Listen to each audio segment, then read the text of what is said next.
Hey, what's up, everybody? We are finally back and up and going again. Of course, Rod J here, and I've got Todd with me there, and Eric will be joining in a bit. Unfortunately, Joe will not be here tonight as he had another obligation, but that's all right. We'll power through. Hopefully, everybody's feeling good out there. Sorry for the late delay, having some technical difficulties earlier. If you saw that in the chat, I was trying to keep you guys all in the loop there, but took off last week with the holiday, of course, and back this week. Got a little bit of music in the background playing, or I did. It may have cut down a little bit. Looks like it may have stopped, but that going. Trying to add a little bit of ambiance, you know what I'm saying, to the channel. But Todd, how are you feeling this week, my friend? Oh, doing good, doing good. Ready for beer. Been a busy week once again at work, so we're closing to an end. Although I actually got a little caught up today, so feeling good about that. But I'm ready for a beer. How about Getting you? getting caught up is a good thing. Yeah, I'm ready for a beer. I actually have not had a beer since last Friday, I think. So definitely ready for one here. Kind of cut back a little bit, and did not have one for a while. So I'm actually going to drink this last of the ones I have from Braxton Brewing, the Garage Lager, Premium Lager. Oh, nice. It's been so freaking hot here. Been drinking more of the lagers lately, so getting that crisp, refreshing feel. Yeah, it's been miserable here. Crazy humidity, depending where you're at in the country. I mean, we got the heat here, but we're not California with the earthquakes, so that's a good thing, I guess. And hopefully, all is getting better out there. I know we had Earth was out in that area or so, but I think he was okay. So if he gets in here and chimes in, I'm sure he'll give us an update and let us know how things went there as well. And what are you drinking there tonight?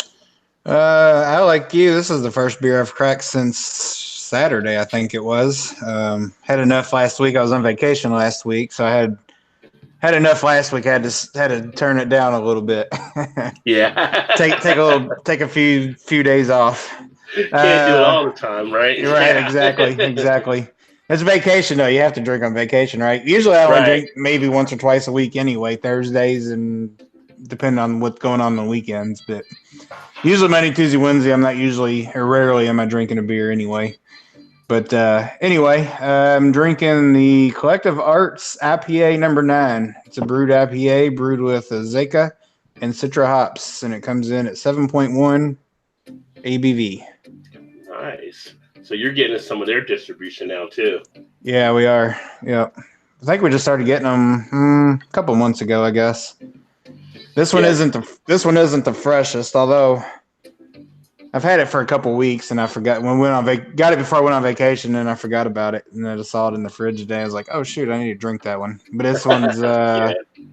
this one's canned on March 21st, 2019. So Nice. may not be too still shouldn't be too bad yet. Well, nice to actually try their beers and everything. I mean, may have, I guess, faded a little bit, but depending on how it was stored and stuff, it is what it is. Getting it from another country, it's Canada, might be a little delayed as far as the time frame.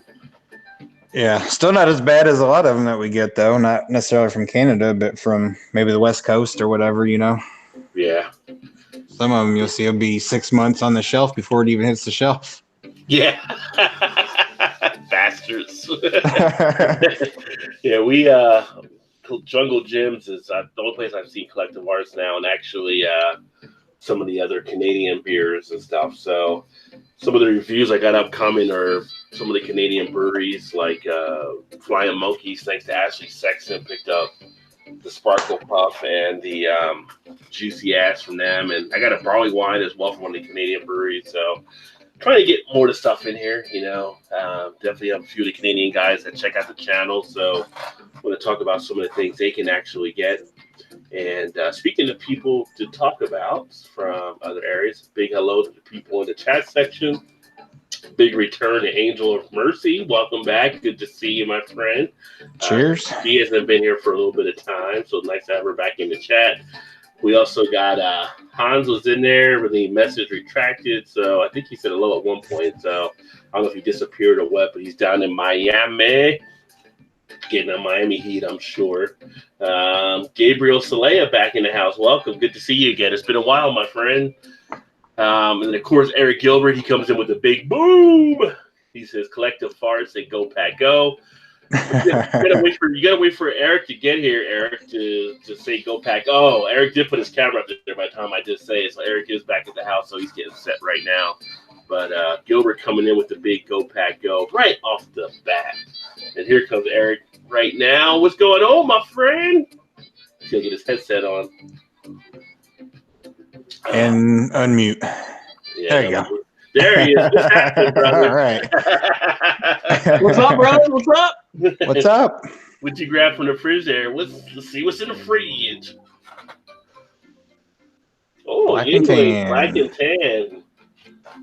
Went down to Ohio, down in Pioneer to grab me some. So I was gonna say you're still not getting them up there in Michigan, right? not yet. No. I don't know if they'll ever come up here personally, but hell, Pioneer's only an hour and a half away. Oh, okay. Well, they're on that long plan with Yingling, so. I mean, we just got them in Kentucky and Indiana. What, like last year, Todd, or when we came in? I think it was. Yeah. I think it was. Year, so. Yeah, a little over a year probably now, I guess. I'm gonna adjust my camera here, guys. So okay. Year and a half, maybe. But of their regular beers, Black and Tan is one I probably like the most. Although I do want to try some of their other ones. They actually have that you almost have to be a PA to get. So how was your guys' 4th of July?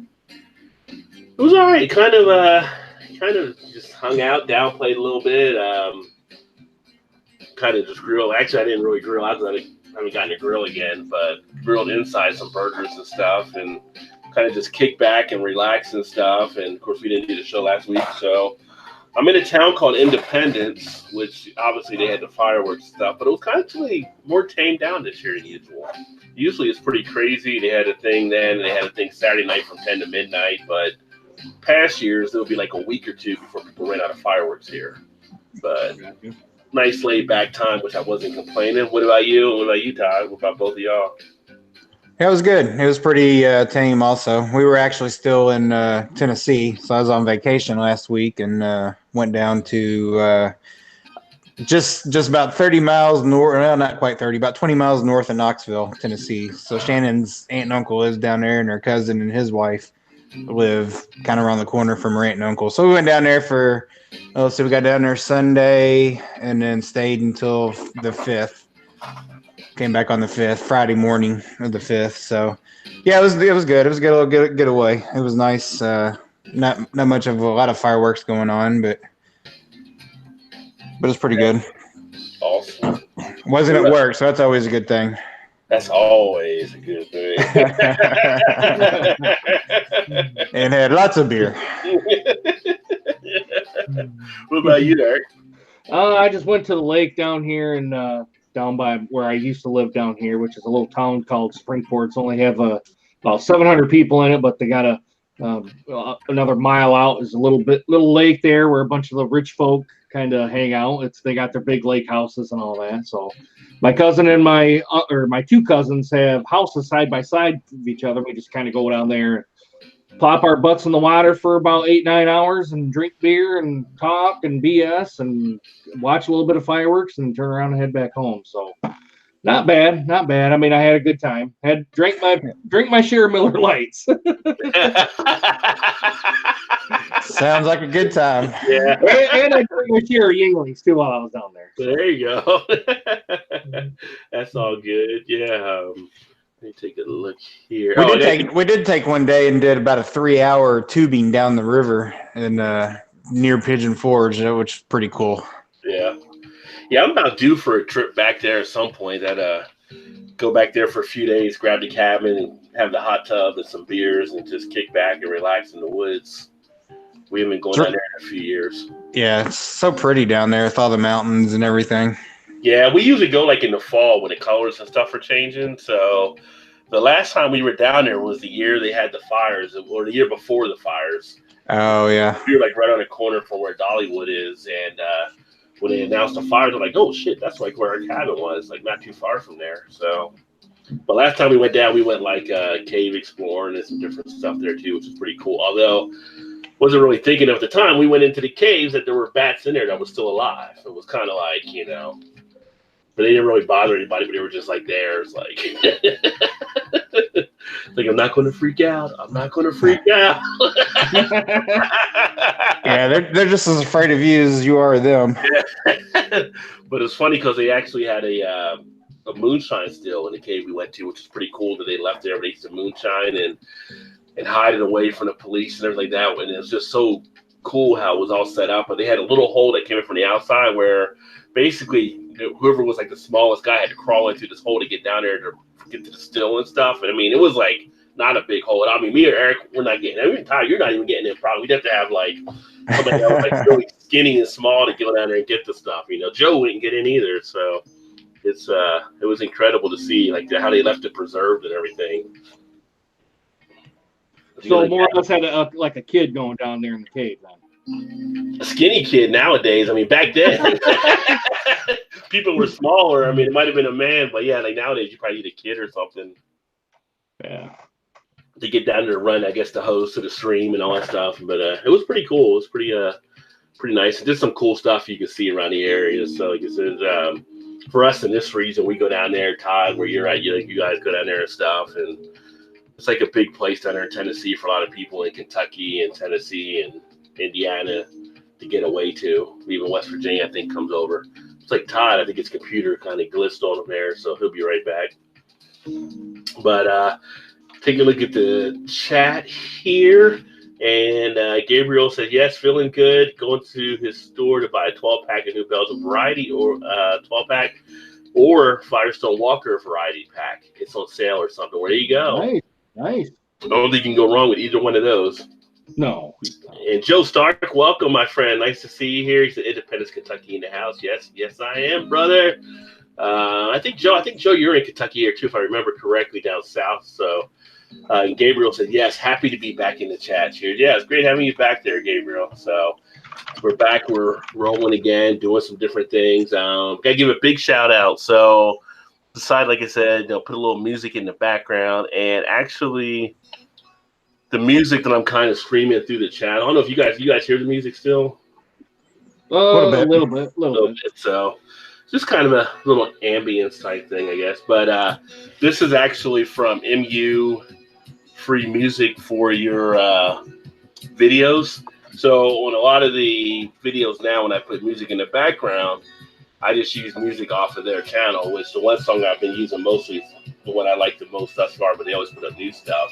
But, for like Eric, who has a YouTube channel, and other people that watch their YouTube channel, definitely recommend you guys check them out. If you're looking for stuff, all they ask is just to put them in the credits for the channel and stuff, but they put some pretty good music together. So figured I'd add them to the background here for a little bit. You said so you get to, sorry, Eric. But you said it's like a streaming service, like they'll stream the music? It's a YouTube channel. But YouTube channel. You can download the videos to use music in your videos in the background. They have all different types of tracks they do. So, yeah, the channel is MU-Free Music for your videos. So, you can check them out. And if you like the music, like I said, everybody's always worried about getting the copyright strike and all that kind of stuff. And they really put some decent music together. So, decided to share their stuff here on the stream as well. What were you going to say, Todd? I was just going to ask you, so do you get to pick the music you want, or is it just random selection or whatever? No, they have different clips that they do, so you can pick the one that you want to use. Oh, okay. For any type of video. So the one I use is instrumental expressions in the main videos I do all the time. But they have different ones. So right now I just have a playlist and it's going through different songs they actually have out there. So it's just a nice chill vibe on a lot of their stuff that you get. So yeah, I was wondering when somebody was going to come up with something like that so people wouldn't get copyrighted or, dinged for playing somebody else's music out there. You know what I mean? Like, yeah, there's a few channels that do it and everything like that. This is the one I found most comfortable with thus far, but you can find different ones out there. There's different sites that have different songs you can actually use as well. So It doesn't matter what you feel comfortable doing. They have some upbeat type stuff too, and let's just get out there and experimenting. Yeah, I haven't seen much beer news lately, although I haven't really been kind of keeping my eye on or keeping up on the beat stuff. So yeah. I guess Gilbert sees it. What's up playing? And Gilbert says, "Suck Lions suck." So Gilbert was saying something there. Yeah, we'll get to some of the beer news here. We'll take a look at some of that. There's a few things that are happening out there that I was pulling up earlier, and I've been posting some stuff on the Facebook page too. So take a look at some things there. But before beer news, and what you should be watching news, and I haven't watched it yet, so I can't even tell you how the season started. Snowfall came back last night. Yeah, I saw that. I haven't watched it yet either. So that's DVR. I don't know if you watch it, Snowfall, Eric. I know me and Todd do. I think Joe might be into it now, but that came back last night, so I got the DVR rolling on that baby. But I'm wondering, did they have this season pretty much done before John Singleton died? I wonder, or well, Singleton only did I think 2 or 3 episodes, but he was co-producer of the show or whatever. So really, they had other directors that are doing the episodes on it and everything. Okay. So, but looking forward to seeing how this season actually goes and everything. Yeah, that was one of my favorite news shows a couple years ago, and then of course continued last year. I was looking forward to it. Got it recorded, but I haven't watched it yet. I'm having trouble right now keeping up on shows. So yeah, like Stranger Things season 3 started, which I haven't watched. Everybody's talking about how good that is. Yeah. And Jessica Jones come back. I haven't watched that yet. Yep, we're behind on both of those. I started watching North for Ross too, and I'm behind on that. I've got that out there, but I just got to catch up on the episodes, which I haven't done yet. Seems like all the all the cable type Netflix and whatever shows are coming out in the summertime when all the regular network stuff goes on hiatus for the summer. Yeah, it's kind of like making an off-season play or whatever. We kind of do that, so. It's like they all come out at one time, and we're like, shit, now I got all this I got to catch up on. Which really doesn't bother me too much because I'm kind of in that sports lull right now. I mean, I'm not a huge baseball type person. NBA's over. I haven't watched the NFL in a few years now, but college football is not back to next month. You can watch the Summer League. I do watch some of the Summer League, but I'm like, that's the thing about the Summer League. So I watch the Summer League, and I'm like, okay, who are all these players, right? Because outside of the ones that got drafted, Zion and the ones that came in, Bobo and all of them that came in this year, they got all these other people on the team. But when the people come back that are the actual players, I guess they get cut or sent back to the D League maybe. If they don't do Summer League. So, but I watched some of it. I mean, tell you what, I watched some of it, and last night the Pelicans. I didn't see it when Zion was in mostly, but now they got who was the kid they brought in the center? That was at Baylor, I think, last year. Yeah, what was his name? I know what you're talking about. I don't remember his name either, but actually his family, I guess, is from Cincinnati here because his sister plays sports here as well. And they had a story on him in the news. Huh. But he actually Jackson something, but he had a good game going last night. I'm thinking that deal to get the Brow may turn out to be the NBA Herschel Walker equivalent.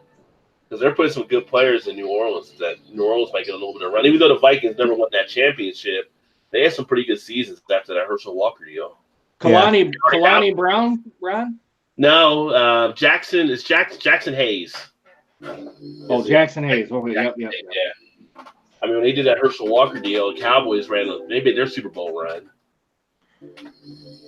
Isn't Zion out for the rest of the summer? Is he? I don't know. I didn't hear anything like that. God? Do you have a sneaker blowout again? Yeah. I thought I saw that or heard that he was going to sit out the rest of the summer after the game the other night when he played against R.J. Barrett. Did he get injured or something maybe? Or I don't know. I'm not 100% sure. They might just be holding him back just for precautionary reasons, but I could be completely wrong. Yeah. Barrett looked good in that game too. I did see Russell Westbrook got traded just a while earlier. Today? Yep, to the Houston Rockets. Yep, for Basically 4 first-round picks. 4 first-round picks. Wow. So they got 2 first-round picks, and then they didn't really get 4, but they're swapping. Let's see, it was like 2021 and 2023 or something like that. First-round picks of the Rockets, and then like the opposite 2 years, they're just swapping picks. So assuming the Rockets are going to have a higher pick, they're going to trade back with or the lower pick, I guess. They're assuming. I don't know. Yeah, it didn't make any sense, but. Basically, it's a 4 first-round deal for trading Westbrook. Oh, and they got Chris Paul also. Wait a minute. Oh, did Chris Paul went to OKC? Yeah. Mm-hmm. God, he's got nobody with him there, really, though, because Paul George left for the Clippers. Yep. Yeah, so they traded Paul and 4 picks. Well, 2 first rounds, and then they're swapping 2 first-round picks. Man, Chris Paul seems to get shafted anywhere he goes, man. Yeah, he does. I mean, really? Yeah, I mean, yeah. But Houston, that says Houston wants to try to win now, but they have Harden and they have Westbrook. It'd be funny if they did win with those 2 without Durant, since they couldn't win with Durant there. But Durant leaving to go to the did he go to the Clippers? Is that where he went to? Did he go to the Clippers? I'm not 100% sure. That sounds. Was it New York? Durant went somewhere. Or did he go to the Lakers? Maybe it was the Lakers. I can't remember. I heard about it, but I'm not that entrenched in the NBA to know. So yeah, I'm not 100%. He hasn't left yet. Okay, because they said he refused to be traded straight up for D'Angelo Russell. That was 4 hours ago. So he's still there with Golden State.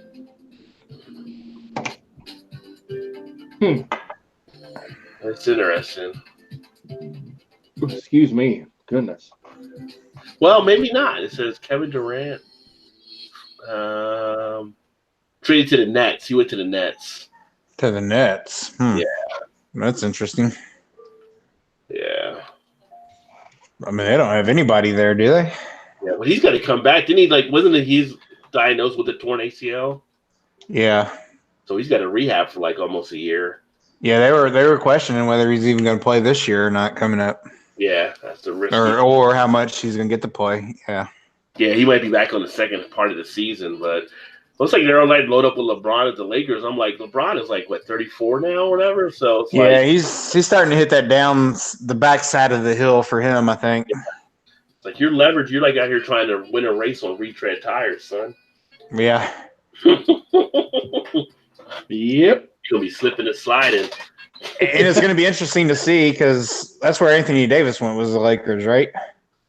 Yeah, he went to the Lakers, yeah. So it's going to be interesting to see if he's going to be able to kind of take that step back and just be more of a role player and not the guy, to see how he responds to that. Yeah. Because at this point in time, Anthony Davis is the better player, and I don't think it's probably last year. Davis has to find out who's the coach. Is it LeBron or is it not? Right, exactly. The Lakers is. I mean, because usually just LeBron. So. Exactly.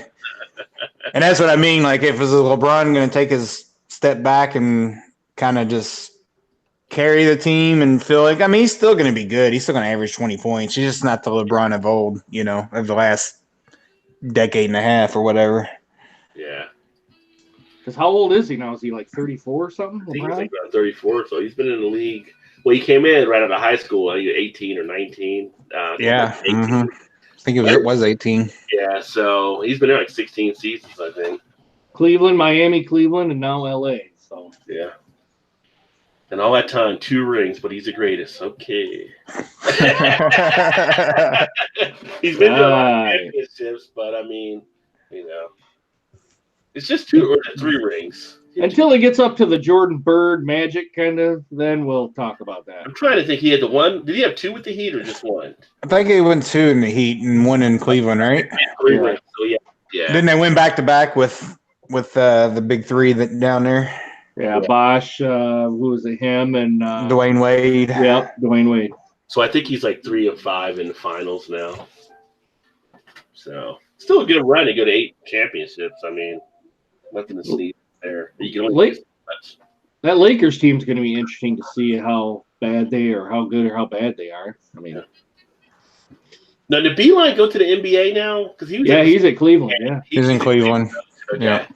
I didn't know if he was just at the game last night or if he was actually coach. Because the actual coaches don't coach; they have the other guys coach. Yeah, the assistant coaches coach, Yeah. I think. Yeah, but I think they're kind of more there to observe and see how the team is. Yeah. It'll be interesting to see how he transcends on the NBA level. I like Beeline. I liked him at West Virginia as well. So he seems like he could gel well with the NBA players. Like sometimes the college coaches come in. I think that was like the problem with Pitino when he came in, and other ones they try to act like they're talking to college kids, and the players like, I make more than you. They're going to get rid of you. Right. You get to have the right personality to make like Larry Brown was good to be an NBA coach to be able to make that transition. I think Beeline will be there as well. Yeah, very well could be. Yeah. Yeah, Never know, Pitino might had do well in trouble. Calipari had trouble. Yeah. He might do well. Bobby Knight can't throw a chair in the NBA. Like, what the hell are you doing?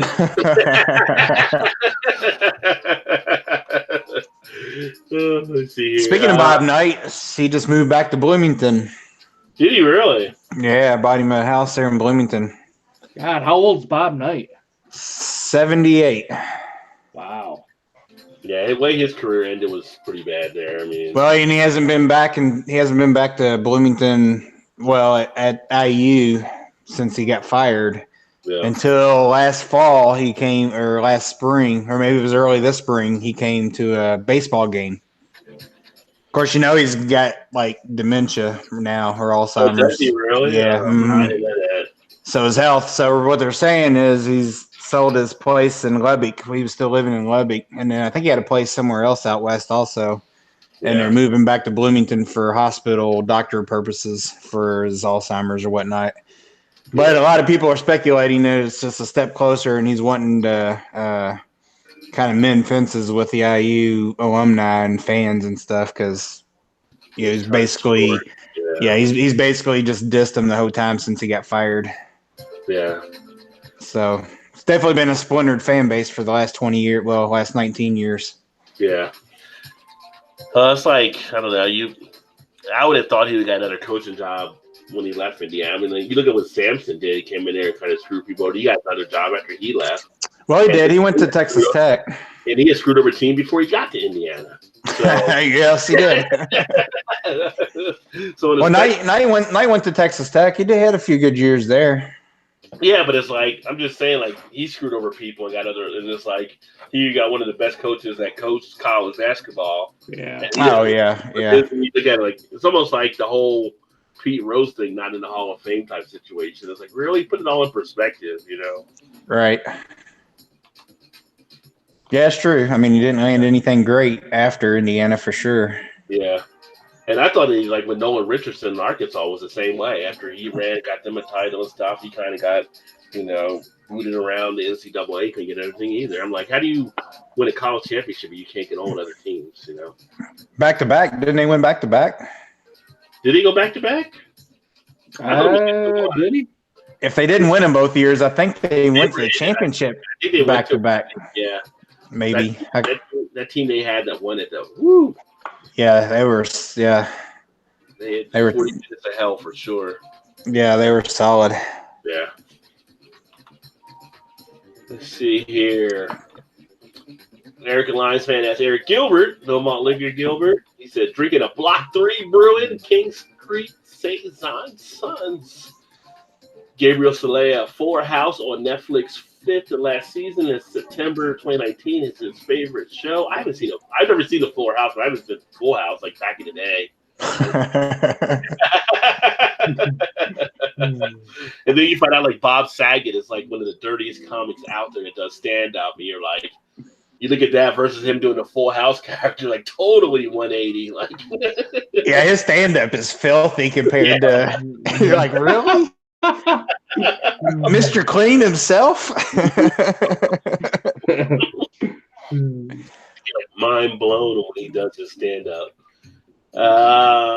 Gabriel asked, did I ever get the Guinness Black IPA beer you wanted to get in the USA Brewery? No, I haven't been to the brewery to get that yet. Actually debating possibly looking to go later this year, possibly down to DC. I might be going on a trip, and if I get down there, I go to Baltimore to check out the brewery. So nice. So we'll never know. We'll see what may happen there. But that's one they make at the brewery with they got I think it was 60 taps, and it's really designed for the American market. So they got all kinds of varieties for the American beers and stuff too. Sexton, Ashley Sexton Brewing in the house. Welcome, Ashley. She says, I'm so happy the Lakers didn't get Kawhi. Yeah, so they didn't get Kawhi. Kawhi brought the championship to Canada, and then he got out of there. And Sexton said, and then the Clippers mortgaged their future for what may only be 2 years with him. LMAO. It's all about win now, baby. Win. It's like Al Davis, just win, baby. So yeah, that's what the Lakers are doing with LeBron. They're all leveraging based on LeBron, who's you got to worry about his knees and his body at a point now. And Vanessa Kitty says, "Hi all, welcome Vanessa. Good to see you here again." What's going on, Vanessa? Cheers. And I think that's caught up in the chat there. So people keep commenting and we'll keep commenting back and responding to the comments. What was I going to say? Oh, take a look at some of the beer news stuff. Let me take a look. What did I put on the Facebook page this week? Beer news into Google, see what pops up. My computer is just having fits today. It's does not want to work. I had computer issues at work even. Backless Billy says, "What's up, everyone? Cheers. What's up, Billy? Welcome." And Gilbert said, "Looking like the Pascal." I can't ever say his name. Sackville area. Aaron is about to start in Toronto, but he's a good player. He's definitely a good player, Pascal. Actually says, later enjoy the hangout. Yeah, brother, we'll be here for a little bit of time. And, Shannon, what's going on? Go to bed. Go. You better go to bed. Is she in the comments? No, we heard her. Oh, no, that was my daughter. Oh. I thought I had it on mute, but I guess I didn't. And then Billy says, "Shandy season, but not for this guy. Not for this guy." So what do you guys think about this where a Vine Pair says White Claw rips into craft beer sales where the White Claw's at alcoholic seltzer, I guess is what it is? Interesting you bring that up because I was actually reading a piece about that earlier as well. And one of the piece I was reading about pretty much said it's not White Claw. It's more like all seltzer sales, although White Claw is just the leading factor of it. Yeah. So, yeah. Some people like the seltzer. They don't, they like the beer. I mean, I'm not a seltzer person, so I probably wouldn't drink it as much. But I tried it and I was like, nah, this ain't happening. I mean, at work, a lot of the women seem to like the seltzer drink. So yeah, they do. Yeah. Not to say only women can drink the seltzer drink. I'm just saying that's who says they usually like it. My brother and sister, they'll drink them sometimes, and we had them in the summertime, or back early summer. And I tried a couple, and I'm like you. I didn't think they were all that. Seltzer water was but they actually wasn't too bad for what they were, especially being like a 6% ABV. You're like, okay, right? They're easy drinking for sure. Yeah, I mean they weren't bad, but was it something that I would buy? Probably not. No, I would. No, I would agree with you there. I mean, I'm not going to buy it and keep it around the house myself. But I mean, tried it once and figured, okay, and then that's more or less about it. But what if you did this? What if you got the seltzer water and then you made a mixed drink of it, like with vodka or something like that, or like you would get because if you have regular seltzer, liquor, and you can take the hard seltzer, maybe put it with the liquor as well. I like the way you think. That could be something that might say, okay, I'll try it now. So that actually would be pretty good, I think. Yeah, with a little flavors they have. With a little Tito's. The Tito's. Oh, there you go, Tito's. Tito's in the house. So one of the beers here locally being released tomorrow over at Braxton Labs is their spicy margarita goza. So this is brewed with lime zest, mango, pink Himalayan sea salt, coriander, and habaneros. I'm kind of intrigued by it. You can only get it on tap, on draft though, on tap there. So they're not canning this one. Although they probably would do it. They might let you do a crowler if they put it in crowlers. That's the only thing I can think of. But sounds interesting. Have you guys done pepper beers before? I have not. I have. So it's funny that you mentioned that because we was in Tennessee last week. We went to Knoxville on Tuesday and went to some breweries. Me and Shannon and two of her cousins went down there. And so one, which I think you've seen me wear the shirt on there, they got a brewery down there. It's called Crafty Bastard, which is really good. Ooh. And about a year ago when I was down there, they did a stout with I can't remember what kind of chili pepper. Maybe just a bit of chili pepper. I can't remember what kind of pepper they used. And that thing was the best pepper type beer that I had. So this last week when we were down there, we went in and they did a chili IPA, and it was fucking fantastic. Yeah. And it had all the IPA characteristics, but then once you drank it, it just it just warmed you all the way down to your stomach. And I mean, it was good. Ooh. Now I couldn't sit and drink, couldn't sit and pound them or drink a bunch of them, but to sip on one or two, yeah, it was really good. I had one that was a Serrano pepper beer, and it was almost too spice, but I finished it. And I've had the one that was the pepper sculpted. I thought they went a little more than they probably needed to on that one, but again, I finished it or like that. But I thought that one had some heat. But I've had some that were really pleasant. They gave you the heat, but they didn't give you the overheat with it. So I had one years ago. Sorry, I can't remember what the name of it was, but it actually had the pepper inside the beer. Oh, and I want to say I can't remember if it was like a Mexican beer or if it was something that was just overseas in general. It wasn't. I don't think it was an American-based beer, but it actually had like the pepper inside the beer. Interesting. And it was hot. I was gonna say it's fire, and I don't mean fire like all the kids these days are using fire now. It was hot. Fire. Give me a beer with habaneros in it, and buddy, I'm all over it. Yeah, I like a spice kick on stuff for sure. Oh yeah, I had the Founders. What is it? And of course, talking about Founders, but we all know what's going on there. So was there the Mango Magnifico? It had habaneros and it had mangoes. Dude, that was a freaking awesome beer. And I've been trying to find not that particular one, but something similar to that where it had that heat to it and kind of the sweetness. I can't find anything even come close to that. And I've been trying to find it, and I can't find it. I agree with you on that one, Eric. That one's a good one. I think that was one of their special year series things. I think they've only done that one like twice, maybe. Dude, that was good. I mean, that was really good. Yeah. I like the heat that it had. I'm like, man, this is good. I like hot stuff anyway, so putting a habanero and brewing it would be right in my alley. Yeah.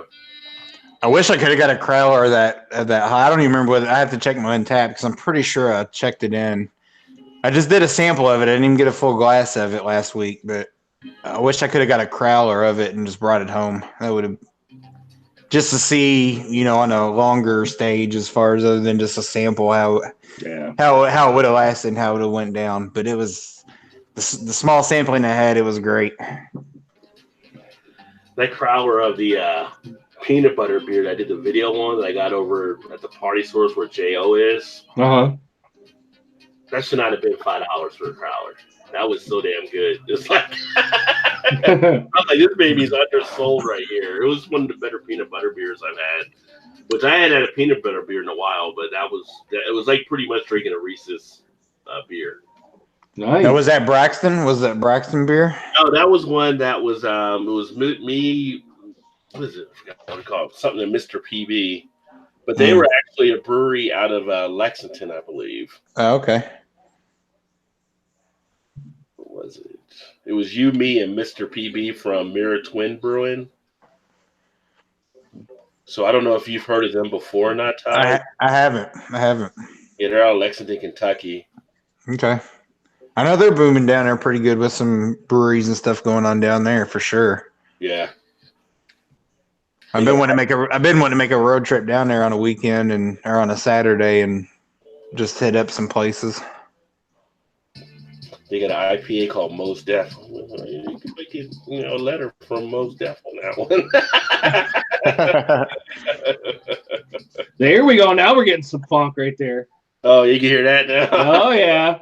Yeah, so they got like the different versions on stuff. It's a great channel, and I think they put some nice tunes for people that want to use YouTube. So again, for anybody that may have joined late, the music in the background is actually from MU Music for free music for your videos, and they've got a YouTube channel. They make tunes for all the YouTube people, and if you want to use their sounds, all you do is put the credit in the comments, description, and some good stuff there. You can don't have to worry about a copyright strike at all, which makes it nice. Do do do do do.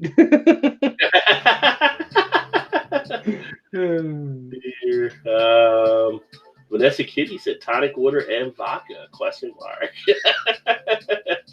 Uh-oh. Are we speaking your language, Vanessa? I'm thinking she says LOL seltzer earlier before that too. Let's see.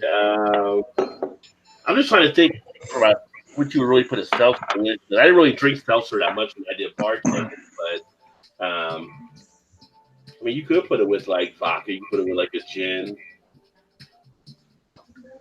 I guess with tequila, like you mentioned as well. So I would actually like to try a stout or maybe a brown ale or something as gin barrels for to age it in, just to kind of see. Because I've never had a gin aged. Well, I've never had gin actually, really. So it's something having gin age would be a little bit different. I don't know. Maybe they make it, and I just don't. I just can't find it. But that brandy beer, I'm going to tell you, that was the best effing beer I've ever had. Beer Man just did a beer review on their bourbon barrel one. I don't know if he had the brandy one out there or not, but he had the one that was the bourbon barrel from the Malavita. But he did one on, I think it was like 2 or 3 weeks ago. But yeah, that's such a good beer. And if I go to Spain, if I get to Barcelona, that's a brewery I would definitely check out. Rod, have you seen those since you bought them? Have you seen it again? No, I haven't seen them again here yet. I need to call just JO, see if they get some more in. So what platform we got there? This is the Banana Berry Donut, Berliner Weissen style. Interesting. I had one of their donut beers. It didn't really knock me back as much, but let me know what you think of that one there. Comes in at 5.5%, and it's got let's see, shit ton of grains: Pilsner, pale wheat, melanoidin, carafoam, acidulated, and flaked white oak. Just crystal hops, American ale yeast. Adjuncts are lactose, banana puree, graham cracker, vanilla bean, strawberry. So we'll see. See what it tastes like. What's it smell like? Smell pretty good. Oh yeah, it smells like a. Definitely get some vanilla, and a lot of the banana for sure. Strawberry also. Tastes almost kind of smells like a. Trying to think. Definitely like some sort of an ice cream type of. Not really like a banana. I don't know. Maybe kind of like a banana split-ish feel to it.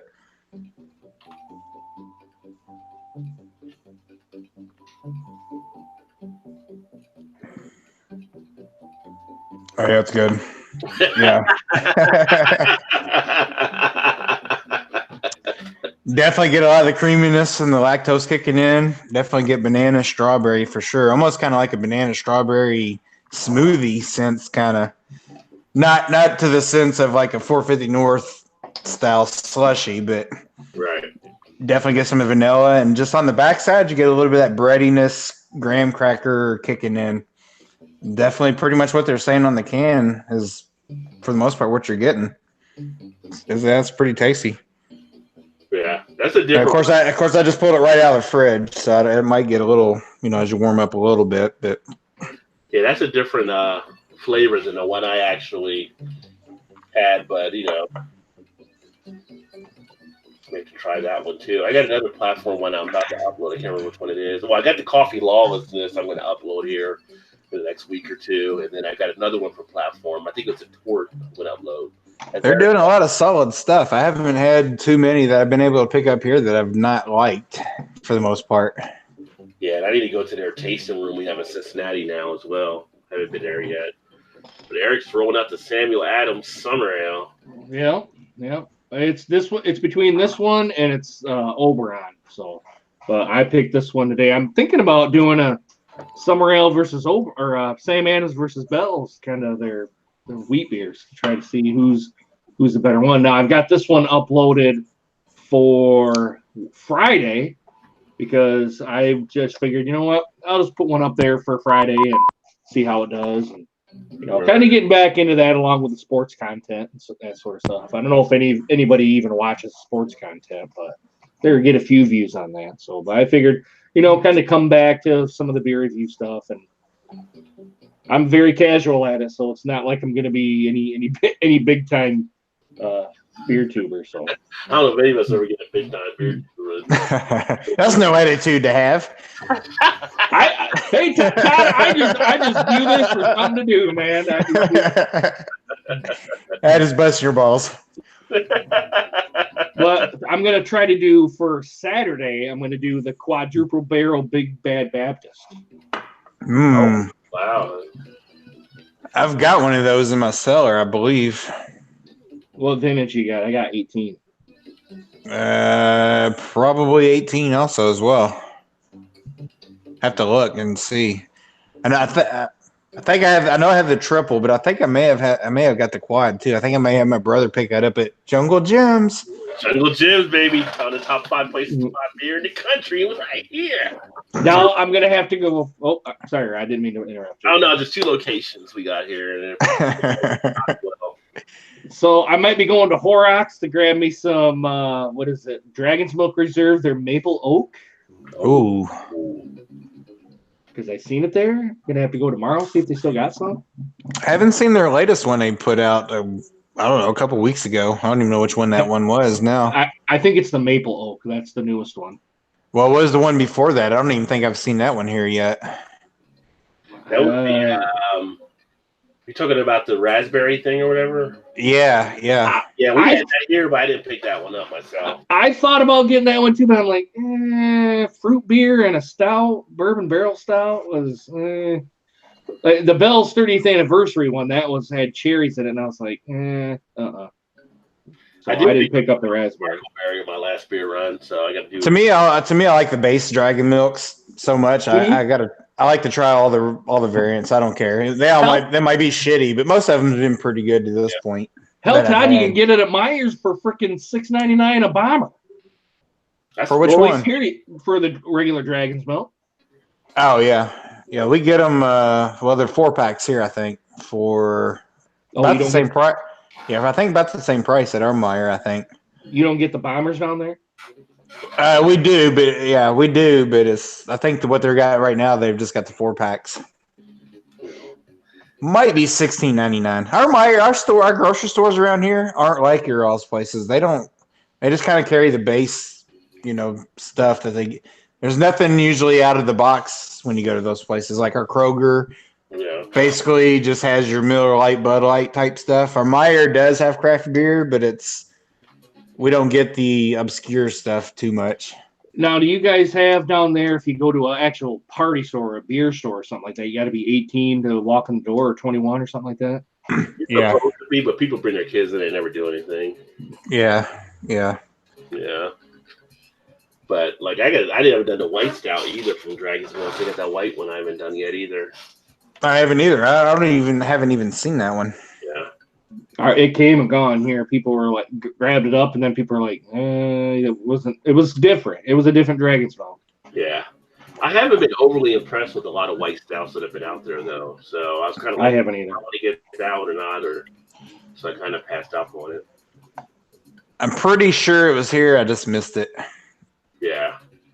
Well, here at our Kroger, like they've got like a craft beer type side. But they are getting some of the craft beer, but it's like not as great as if you go to like Party Source or Jungle Gyms or anything like that, of course. But they are getting better at it. But the Kroger in Ohio and the Cincinnati area, the ones now, they actually have taps there, like Jungle Gym. So you can actually drink while you're in the grocery store. And they're better getting a craft selection. At a Kroger? Yeah, it's Cincinnati, Ohio Kroger. Oh, wow. Nice. Because of the law, they're allowed to serve alcohol in those locations.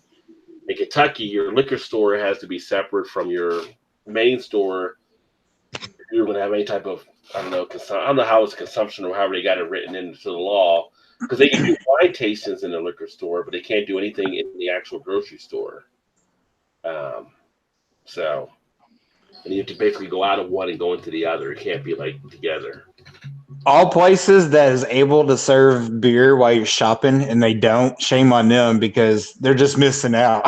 Yeah. I mean, how much like buzz shopping would people do? Be like, oh, that sounds so good. I got to get that, and just sit in their pantry. They'll never eat it. People usually go Christmas shopping, like they get a little beer. Right. Like, oh, mom and dad really liked me this year. I must have been good. Like, nah, I was just drunk. I didn't know.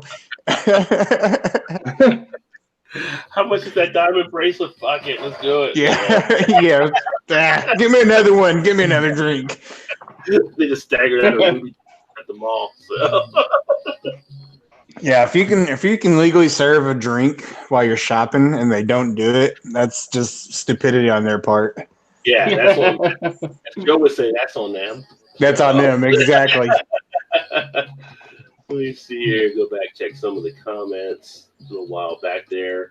Billy said Fed will cut rates, and it's a huge mistake. Yeah, they're going to cut the rates next year. We're going to see what impact that'll have. Billy said beer in general is down. Imports are up, especially Mexican and German. Yeah, they are up for sure. Eric Gilbert said Crusher Season Suns. Get a lot of those light, refreshing beers around this time of year, so you definitely start crushing some of them. People you say like on those slow show, Love Island, they're drinking wine.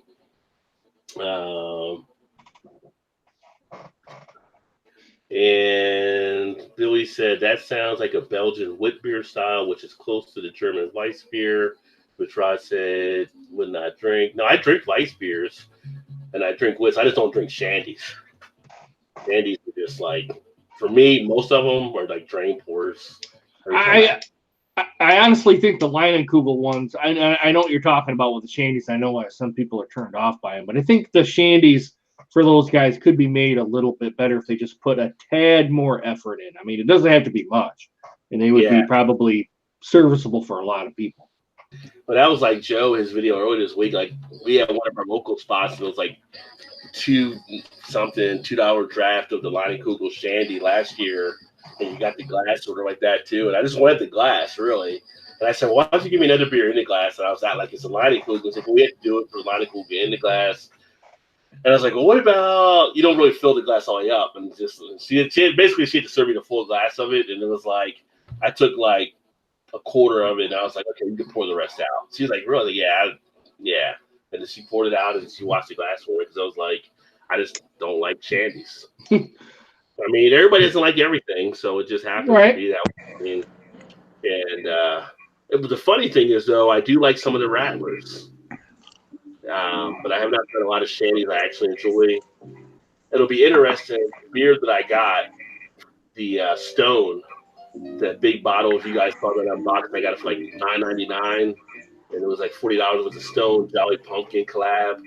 And I'm like, one, I'm gonna need friends to help me drink that thing, because that's like 50-something ounces, 9% ABV. But I'm a friend, it, buddy. Go big or go home, Brad.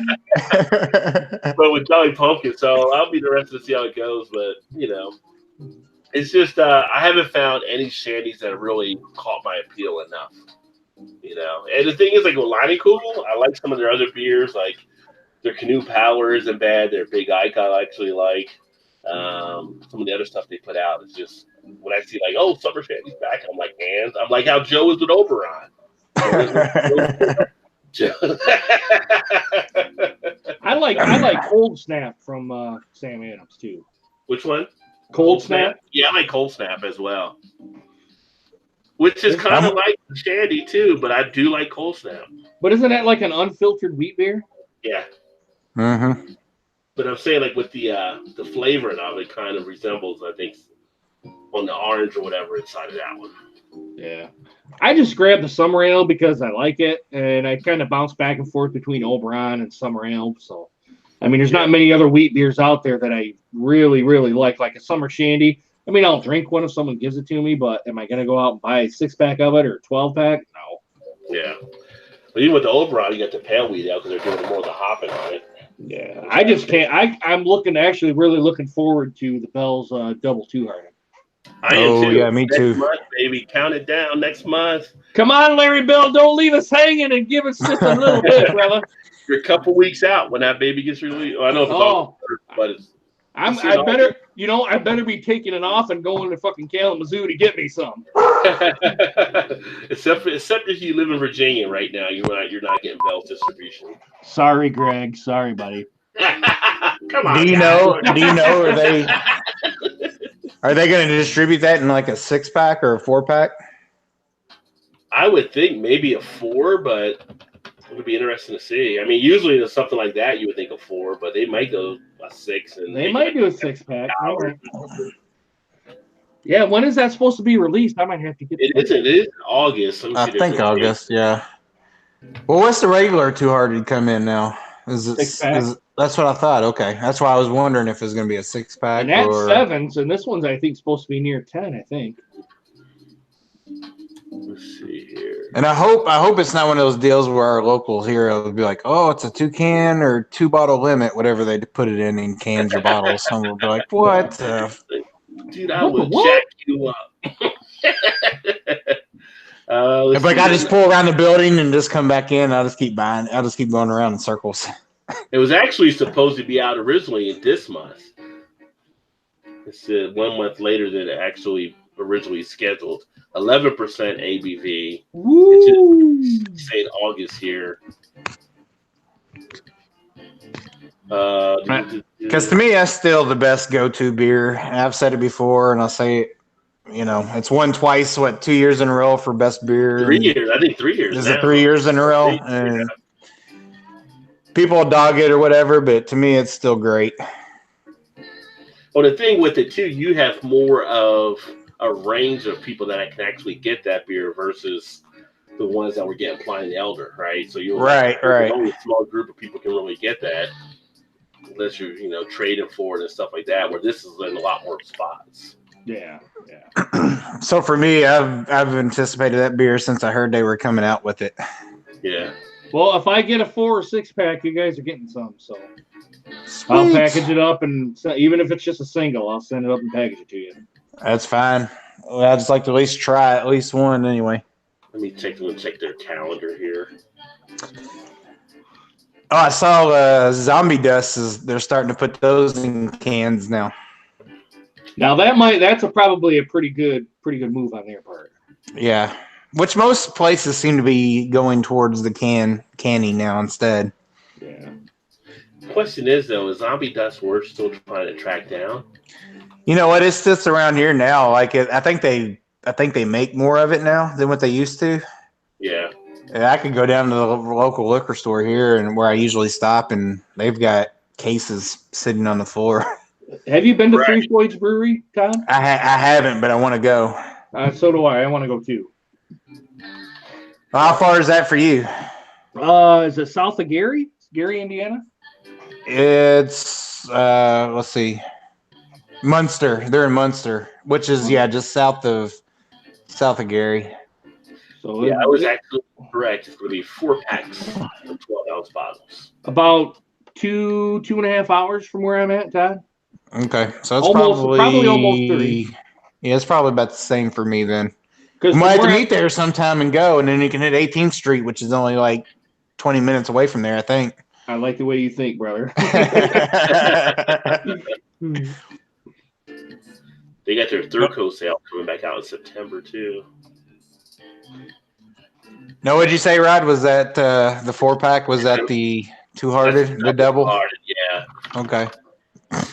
12-ounce bottles and 4-packs and on draft. But it's funny because like Expedition Stout's 10.5, and they do that as 6-packs. Third Coast they do it 6-packs.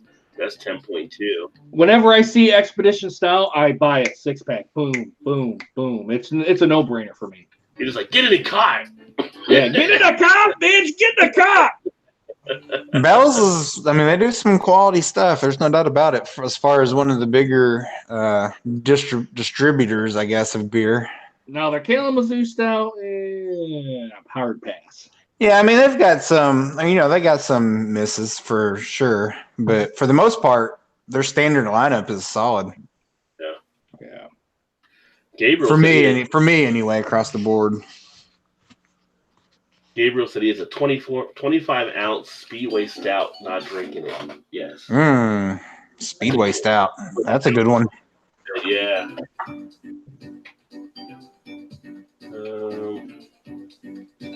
Billy thinks that craft beer is looking for sour style beers to help save them, which is close to wine. I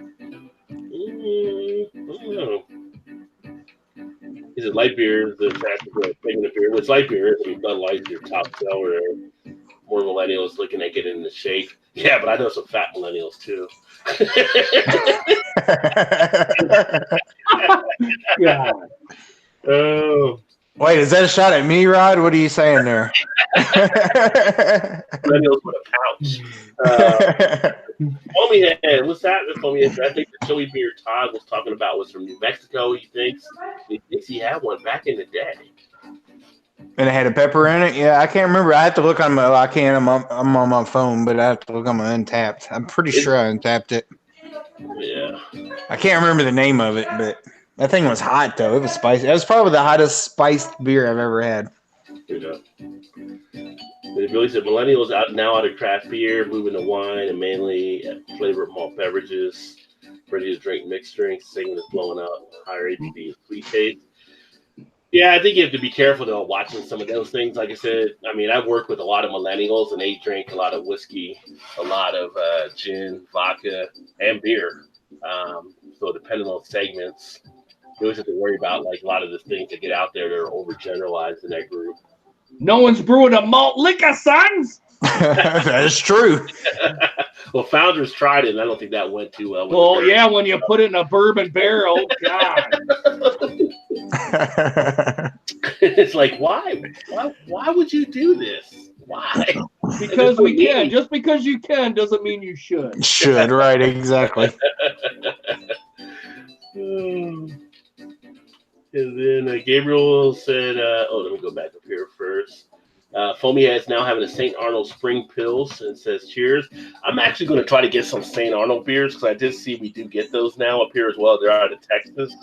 So I know Drunken One drinks a lot of those too. Kind of interesting to see how they play out. And Gabriel says he wants to try Alaska's Jalapeno Imperial IPA. Ooh, Alaskan has that? Yeah. Oh. I'll have to look for that at Jungle Gym too, because they get Alaskan stout, Alaskan beers. Yeah, my local Myers gets Alaskan too. Yeah. I'm up for trying any kind of spice pepper kick to beer like Eric. I kind of like the hot stuff too as well. And then Vanessa says aged stouts. Aged stouts are always good. And then Billy said, what's up to Eric? Said, what's up, Billy? Billy said, not much. My wife and I went all day. Wine tour bus. Awesome. A few wineries and vineyards. I'll put a video up soon. And have a winery we went to, Salted Vines Vineyard Winery. I need to go to a couple wineries. We actually have a winery that's like 2 minutes from my house here. And I didn't even realize. I was driving down the road one day. And they said, oh, turn right for the Bonneville Winery. I'm like, there's a winery out here?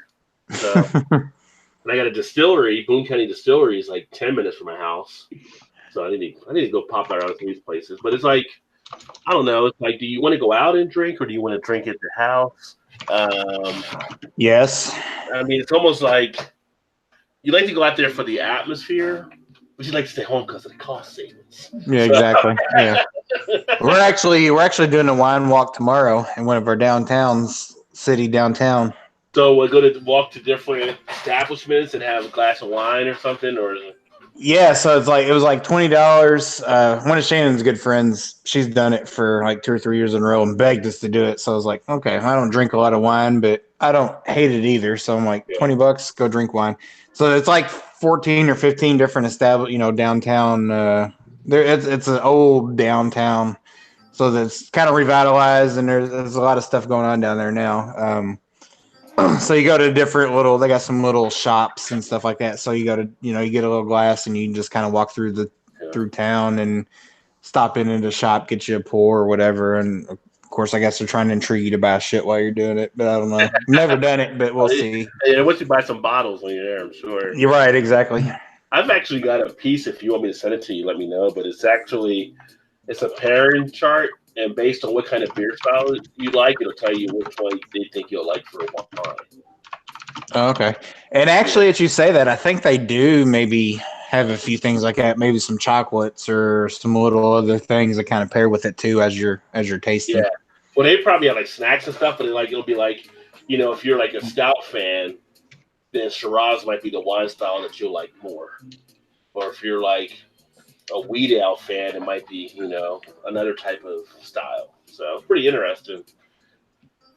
But actually, from experimental with wines, I actually do like more of like the Shiraz style and the Cabernet. I'm more of the red type wine type person. A couple of the blends. White wines are usually too dry for me. Yeah, let's see. Some reds I do like. I don't know, I'm kind of on the fence because there's a little bit of both I do like. Yeah. Just kind of depends. I kind of like the medium dry. I don't like it real sweet and I don't like it real dry. Yeah. Something in the middle. Yeah. For me anyway. Yeah. And then Gabriel says there's a green flash double imperial stout with serrano peppers not sold here anymore. I never got to try it out. Well, I mean, with green flash, you probably won't get to try it out now. So yeah,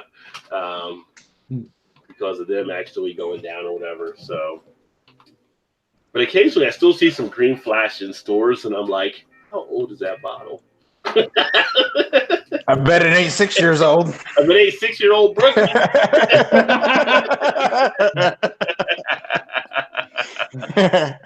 You're killing me, Smalls.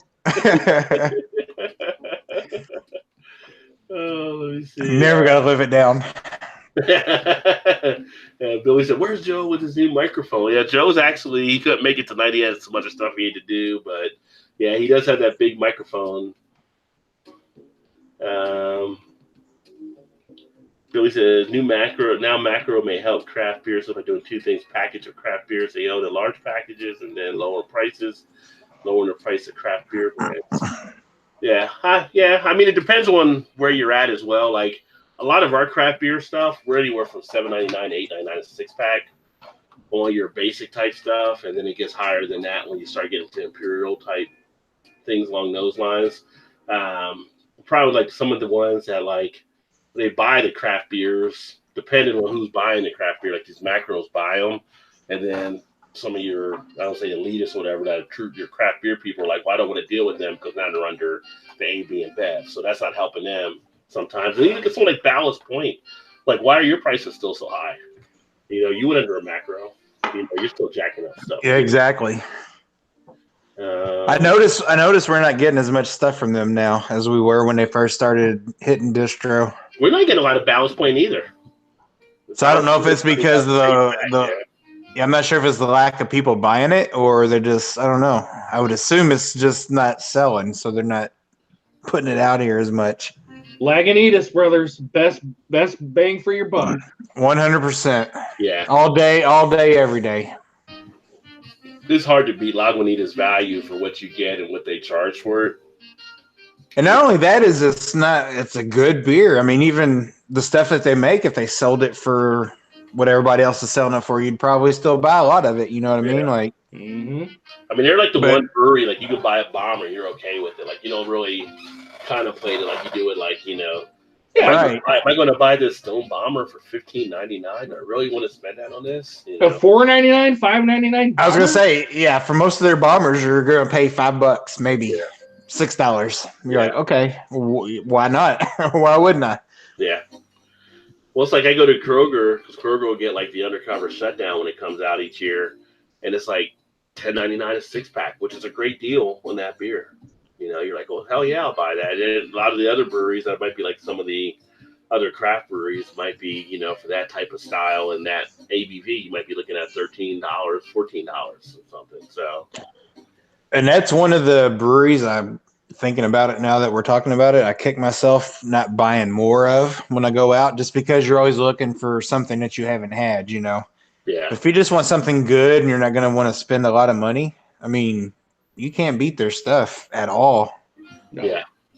Yeah, it's like you went to load up the cooler for summer barbecue or picnic or something. People are coming. I mean, you can easily grab some good deals from a lot of their stuff there. Oh, yeah, for sure. Gary said Joe was the other half sniper. And Billy said, yeah, I'm missing it slid down on me. Where was the other one?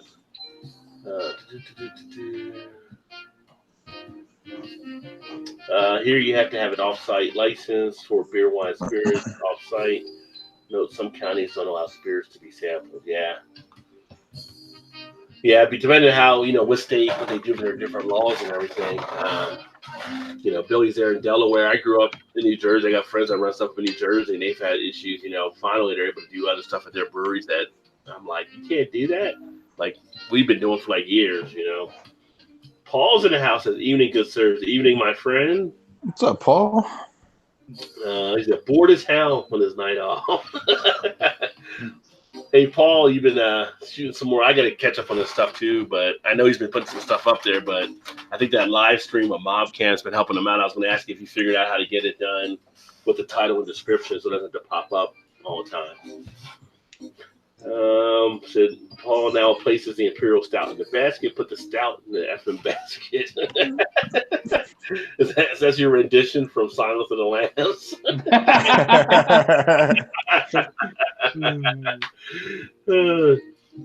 Canning is currently cheaper. Most craft brewing can't afford to backcharge cans with nitrogen. Like the macros of the cans can explode and lose beer to evaporate or crushing, Billy said. So I've never had an explosion with any of my beers. I know we recently witnessed Paul have an explosion on his dining room table where he was shooting the video, but that was like a volcanic explosion that Paul had. But I've been pretty fortunate. I know Joe has said he got some stuff maybe like on, I think the UPS guy shook his box, but but have you guys had like any major explosions on some of the beers? The Matilda for me from Goose Island exploded on me. When I opened it, it just kind of gushed right out. I haven't, honestly. I don't think nothing that I can. It seemed like I might have had one or two, but I can't remember. Just kind of your normal, you know, shelf beers that you can get out all the time. Yeah, standard stuff, but not really. Not really. Now I've had beers I've frozen into slushies. Not trying to. Like, that's not supposed to happen. 450 North. I'll drink it as the ice. I don't care. It's 450 North. I'll make an ice out of it. Paul says brewing a malt liquor is pandering. Definition of pandering is the most common denominator. And Eric says, I try it. Malt liquor in the Jim Barrel Sons, like Gilbert says. Ooh. Woo! Four Loko barrel aged. What? Don't put it past them. I would, as gut wrenching as that was, I would actually probably try that. It'd have to cut some of it in half, you know. I mean, Four Loko as one barrel. 40 proof. Instead of paying $1.99, you got to pay $3.99 for this one. Oh, what? And then Paul said, "Kyle, a Lions fan, go punch some drywall." I know who that was directed to, Paul. Yeah. He told Paul to do a Natty Daddy review. He says he prefers high gravity Euro lagers to American liquor. I don't know if. Let me see. I don't know if I have it in me or want that in me. Paul's going to draw the line on that one. You never think about Paul drawing the line. And Billy said wine walks sound good. Tour bus charges $95, including all tasting fees, plus a wine and wine glass tote, bags, souvenirs, plus a wine glass. They have water and snacks on the bus. That's cheap. Yeah, I've never been to any. I went on the. We actually have craft beer tours here with buses. So it's like I think it's like $60, and they take you to 3 different breweries. And you could try beer there. You could buy beer, went to brewery, bring it back.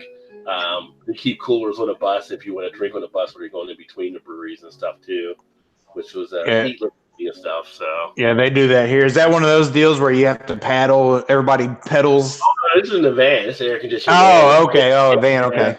We got the pedal bikes too. So okay. There are people now. I don't know if it was here or if it was somewhere else. There was a law that was just passed where you can drink on the paddle bikes now. So that might have been Cincinnati or maybe somewhere else I was watching. But before you couldn't drink on, you had to go to the establishment and drink in there. Oh, okay. I always thought you could drink on those things. No, in some states you can't drink while you're actually pedaling. I guess you're in the street and everything, so it's kind of like drunk pedaling. Yeah, but you got somebody else. You got somebody else steering, so you're good. But Cincinnati just passed a new law now. I don't know what the level is, but basically it was something with marijuana, like you can have a certain amount of ounce on you and you won't be arrested for it now. So that's kind of interesting. Kind of went the Vegas route to decriminalize it. That's the way it should be. Yeah. But speaking of bus, it's like we were joking this at work today, but they had on the news about the J.P. Morgan cargo ship. I don't know if you saw it or not. I saw that. 20 tons of cocaine. Yes. Yeah. I was like, what? It's like somebody put that in. Like somebody's definitely in a lot of trouble. Like, we know what they're doing with our money now. Not the J.P. Morgan guy, but the guy who was trying to sell the cocaine for the drug lords really in trouble. Yeah, oops. It's like I'm sure that person's in hiding or that crew's in hiding. Become a man that is hard to find. Yeah, exactly. Throw your phone in the wastebasket. You might as well do that. Somebody is looking for those people. I was reading that. I was like, "Holy shit! That's a shit ton of coke." The thing in Atlanta with the armored truck. Did you see that one? No, I didn't see that one. So there was an armored truck, I guess, going down the highway, and it never happens when I'm around. But the truck open. I guess it was open. Money's trying to find out the back of the truck.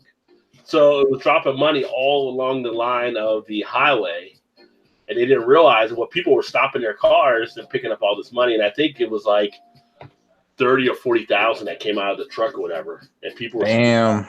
And of course, some people were videoing it and all that kind of stuff too.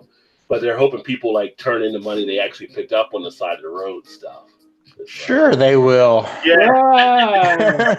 But, if they got video out there, it could happen. But this is like the time you don't want to actually record. Shut that shit off, man! Shut that shit off! And it's like if you're recording, you're not picking up money. What are you doing? Right.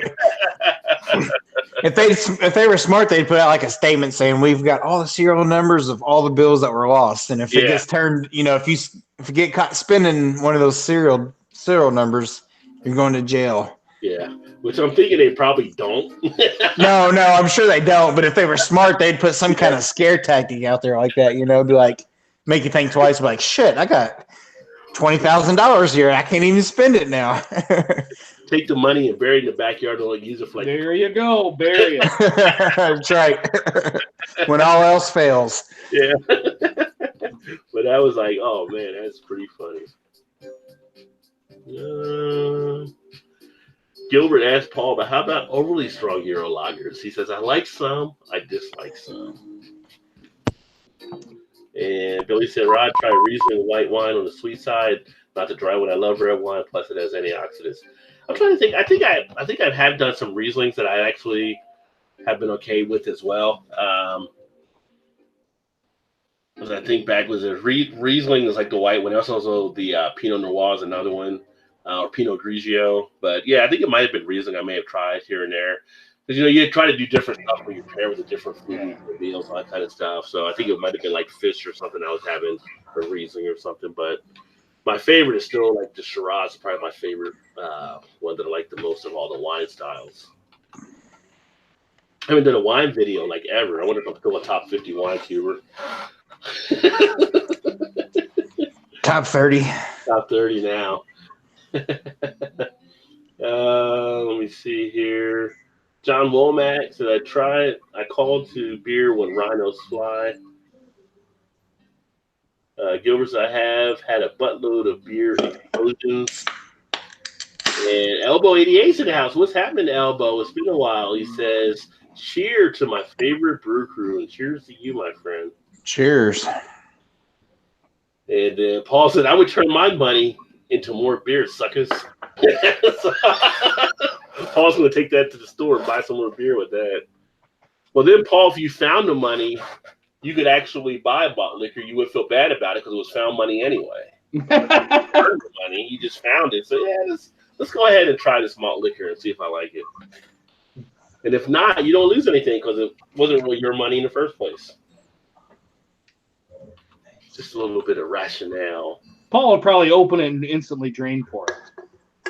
Or no, wait a minute. First he would open it, then he would boil it, and then he would drain for it. Paul would drain pour just for principle. Just because. Yeah. Let's see here. Take a look at some of the other beer news stuff. There was some interesting stuff I posted earlier this week.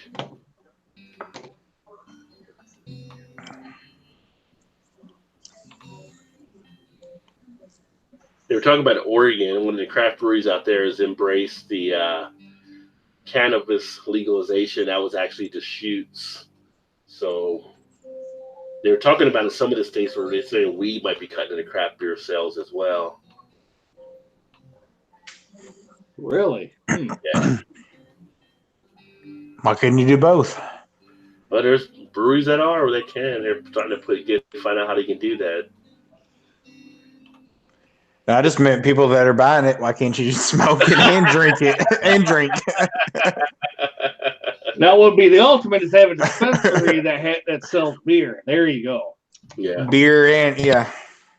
There was an interesting one I saw on BBC News. There was one of the abbeys, I guess, over in I don't know if it was Belgium, but yeah, the monks of Tint Meadow have been struggling to keep up with production because there's been so much demand of their ale. And I saw some other monks were looking at like getting to like delivering on stuff too. I love a good Trappist or Abbey. Mm-hmm. Yeah, you can't go wrong with those for sure.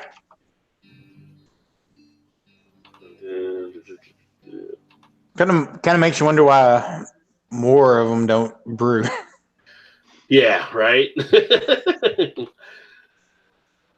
And there was actually a rule on how you had to make it from a Trappist and Abbey. Basically, one has to be the actual religious establishment for the monks. Yeah. Outer Range offers refunds for beer. And yeah, right. I seen that. Yeah, they dumped 3,000. Put my thing up here. 3,000 gallons of beer. Which I can respect that. If a beer is not up to standards, they don't want people drinking it and dealing with it. And they're offering a refund to people that may have bought that one. So good on them. And they are out of Frisco.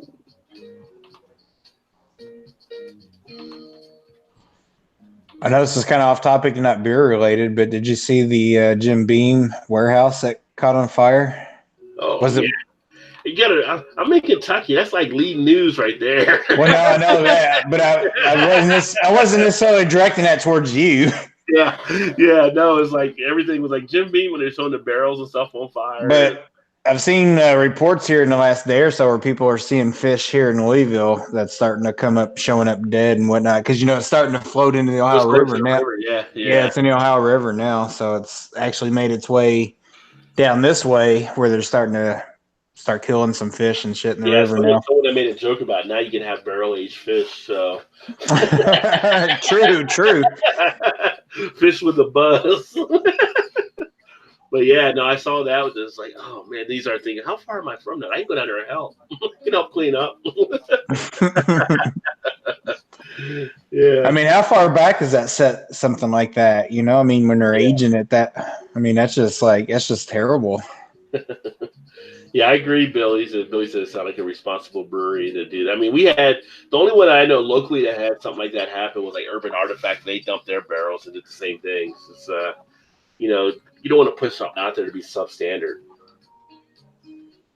I don't know. I like Dark Horse. I don't know if they would do that or not. Paul said he would bottle it as a sour and they would charge double. Dark Horse is pretty solid. I like Dark Horse also. Yeah. All right, Billy says got to run. Good night all night, Billy. Nice. All right, Billy. See you, buddy. Yeah, Dark Horse does pretty good by me. I mean, I know Paul may have had some bad experiences with them, but to Paul, everything is too thin. Unless it's boiled to 150 degrees. Yeah, at least. It's got to be 150 and blood thick. Yeah. There's a brewery over in the UK. I don't know, is it UK? Wait a minute. Let me take a look here. I saw Exton. I thought that was the UK because they were doing some different stuff over there. But this is actually, this might be outside Philly. This might be near Paul's area. Oh, Paul, you're going to want this if this is near you, son.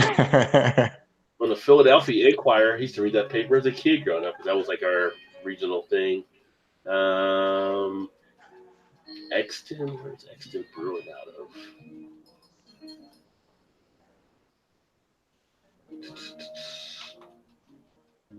Exton-based brewery, Stolen Sun Craft Brewing and Roasting Company, plans to release a hazy IPA infused with 50 pounds of the breakfast treat, which is actually unicorn Pop-Tarts. Dubbed unicorn tarts, the beer will go on draft to the brewery's tap room, as well as some area bars starting on Fridays. Yeah, so this is in Pennsylvania. So if Paul has any place that show up with these kegs, and it's the beer was created using unicorn Pop-Tarts specifically, a limited edition cherry flavor. What's the ABV on here? The details.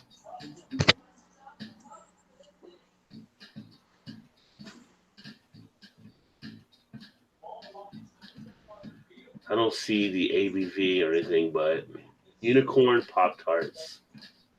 I'm going to pull up a picture of it.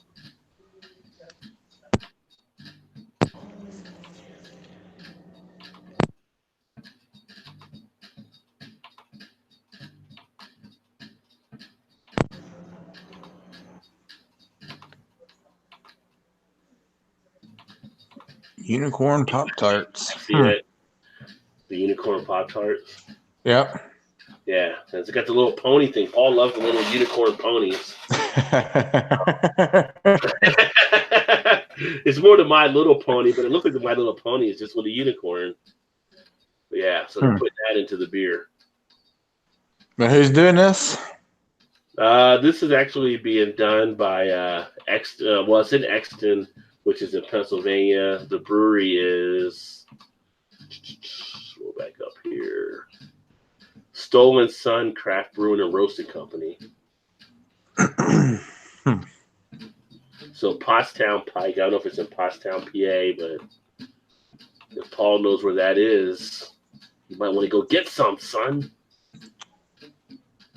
What did they say? Is it an IPA? Did you say?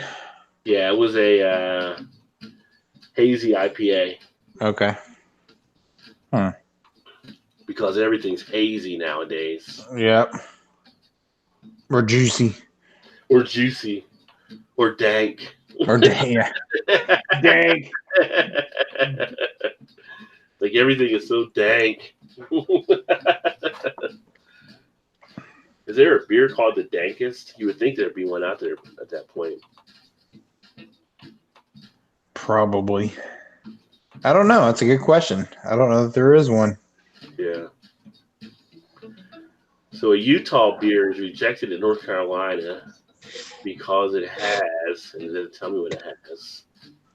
What does this beer have? It has polygamy in its name. That's what I was just getting ready to say. It does. Is it really? Really? Come on, North Carolina. What are you, Alabama now? I was just going to make a joke about that. That's seriously why it is. I actually got this beer too from Wasatch. The polygamy porter has been rejected in North Carolina because polygamy is in the title. Wow. Oh my God. You're killing me, Smalls. What is up with that? I swear. People just have their panties in a wad way too much these days. Conservatives at their finest right there. Well, North Carolina, I'm just thinking like they were like one of the southern states that were kind of moving forward for most stuff. So I was kind of surprised. Like if you would have said this was Mississippi, I'd have been like, okay, these are Alabama, okay, you know, Arkansas, all right, I can see, you know, but South Carolina even, I'd be like, oh, you know, South Carolina. Yeah. But North Carolina, interesting. Wow. Yeah, I mean, I'm not going to get into the whole church thing, but people got their reasons. All I say is just send it here instead. Yeah, I'm looking forward to trying my polygamy. Yeah, I'm getting. You got that in Texas, didn't you? When you was out there? Yeah, when I was in Texas. Yeah. Polygamy porter. Wisconsin craft brewers produce 5 gallons of beer for each resident of the state, 21 and older. We all know Wisconsin produces a lot of beer, but that's 5 gallons for each resident. So that was a report that just came out. So that's what their average is? Is that what the deal is? That's how much beer they actually brew, enough to be 5 gallons for each person, 21 or older. It's a lot of freaking beer. Yeah, it is. Not really, though, if you think about it. 5 gallons, like, for the whole year? Well, for everybody that's 21 and over, yeah, I guess. But yeah, that's like a ton of people. But if everybody that's actually 21 and over drink 5 gallons for a year, that's not really that much, not though. A lot. No, not if you were drinking like just 5 gallons. Well, over a year, yeah. Let's see how much everybody else seems to do. That's interesting, though. I've never heard it broken down that way. I'd be curious to see what everybody else would, state-wise, is doing.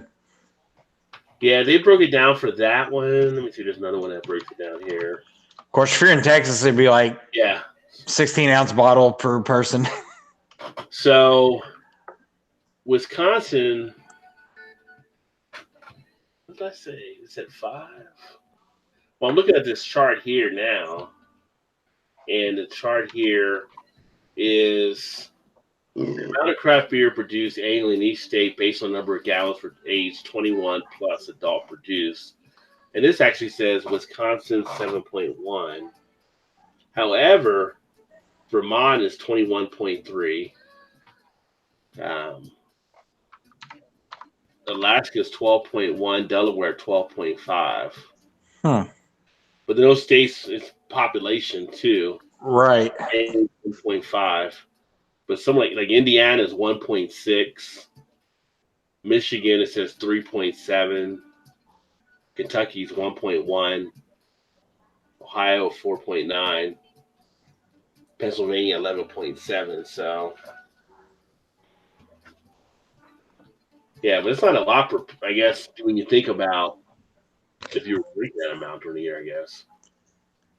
Of course, it'd also be interesting to see like what the percentage of people 21 and older that actually drink. Yeah. Like what the percentage would be. Is it half? Is it 60-40? You know what I mean? Like, right.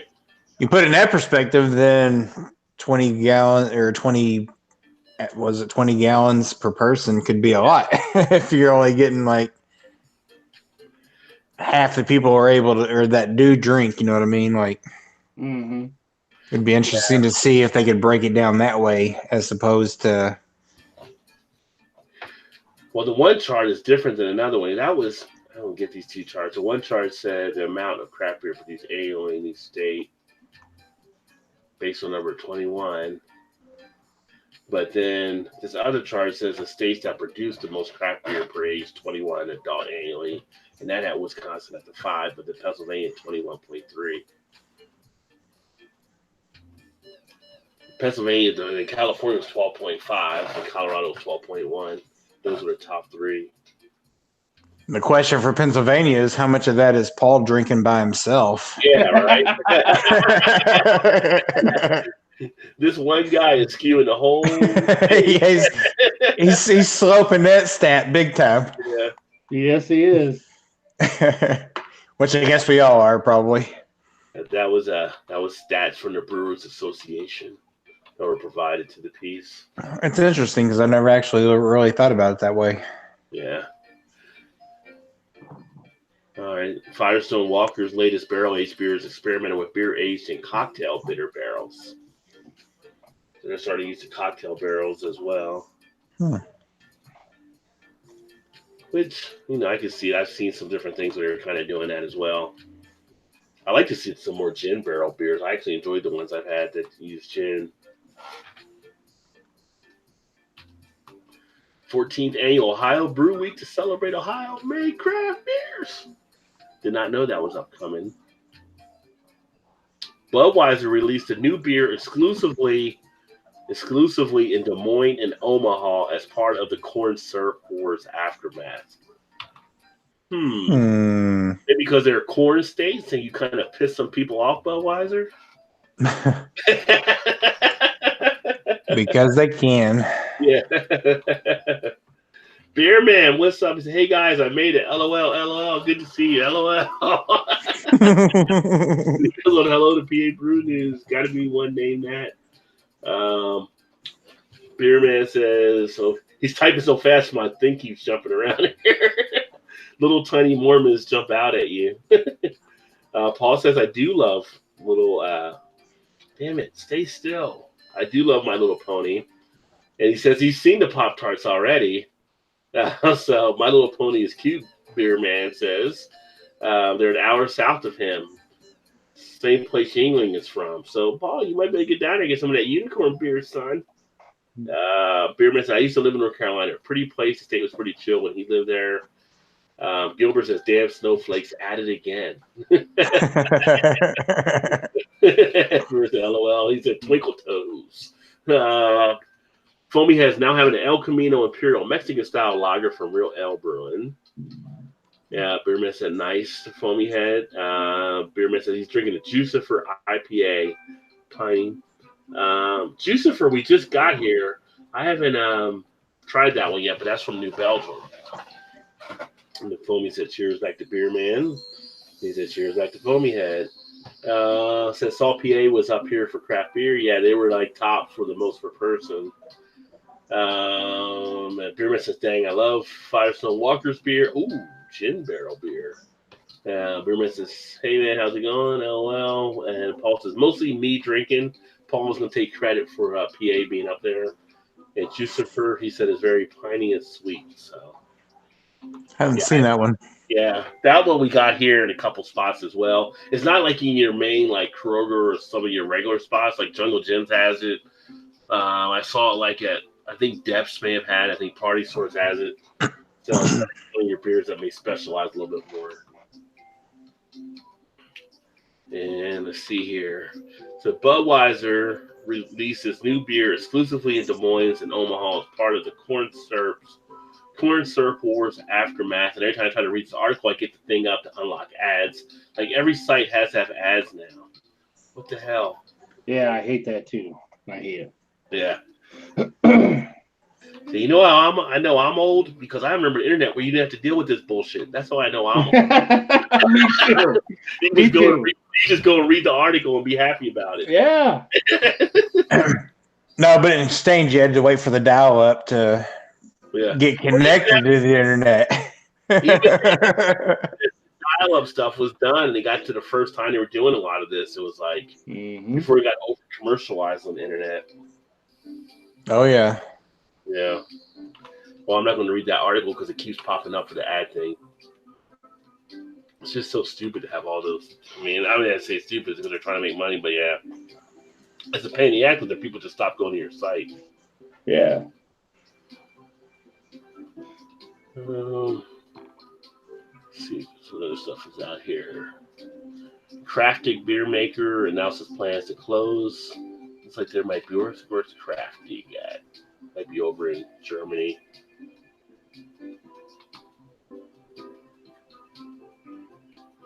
It's under William K. Bush Brewing.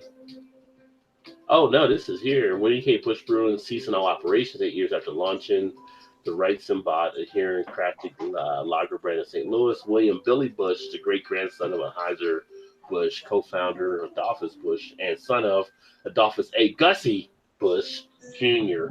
founded the. That's a whole lot of Bush. No doubt. We've got Bush. We've got Bush. Founded in 2011 with visions of going national. However, the dreams never came to fruition and sales began to decline in recent years. I mean, you get the Bush name behind you and you fail.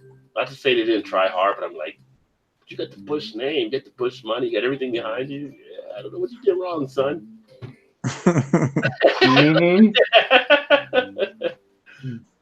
But they're closing their doors. Never even heard of them, so they just didn't get it done. So you can be from a macro family and still screw stuff up. Yep. But you can't screw up men a lot, baby. I think that's a lot of the beer news that's out there. I don't see anything else really popping up here. But what do you guys got on tap for the weekend? Doing the wine walk tomorrow, and that's about it, really. No plans. Mine's gonna be probably pretty low key. Gonna do some stuff around the house, maybe fix up a couple things, and have a nice relaxing weekend for once instead of on the go constantly. There you go. Sounds pretty good. It's actually been so freaking hot and humid. I don't even want to think about going outside, really. But yeah, it's been crazy. I'm not looking forward to tomorrow. Although, actually, I think tomorrow's supposed to be halfway decent here tomorrow. Yeah. Like 86 or 7, maybe. I don't know about the humidity, but yeah, because we were like 88 or whatever, the humidity, and it was like feeling like 99 or something. It was like, don't go outside if you don't have to. No doubt. I think every day this week when I've gotten my car after work, as soon as I turned it on, the thermometer said like 108 or something. Yeah. 105, 108, somewhere in that area. Like, yeah, it's fucking hot. It's not just hot, it's fucking hot. Yeah, freaking frying egg hot. I got one of the cigars I want to smoke, but it's like so hot I don't want to go outside to do it. So, I know. I may end up doing it Saturday. I got to go down to Buffalo Bob's possibly, and so I might grab a beer and smoke a cigar down there and shoot a live video. There you go. Is that the wing place or? Yeah, with the big beers for like good deals. See what they got on tap this time.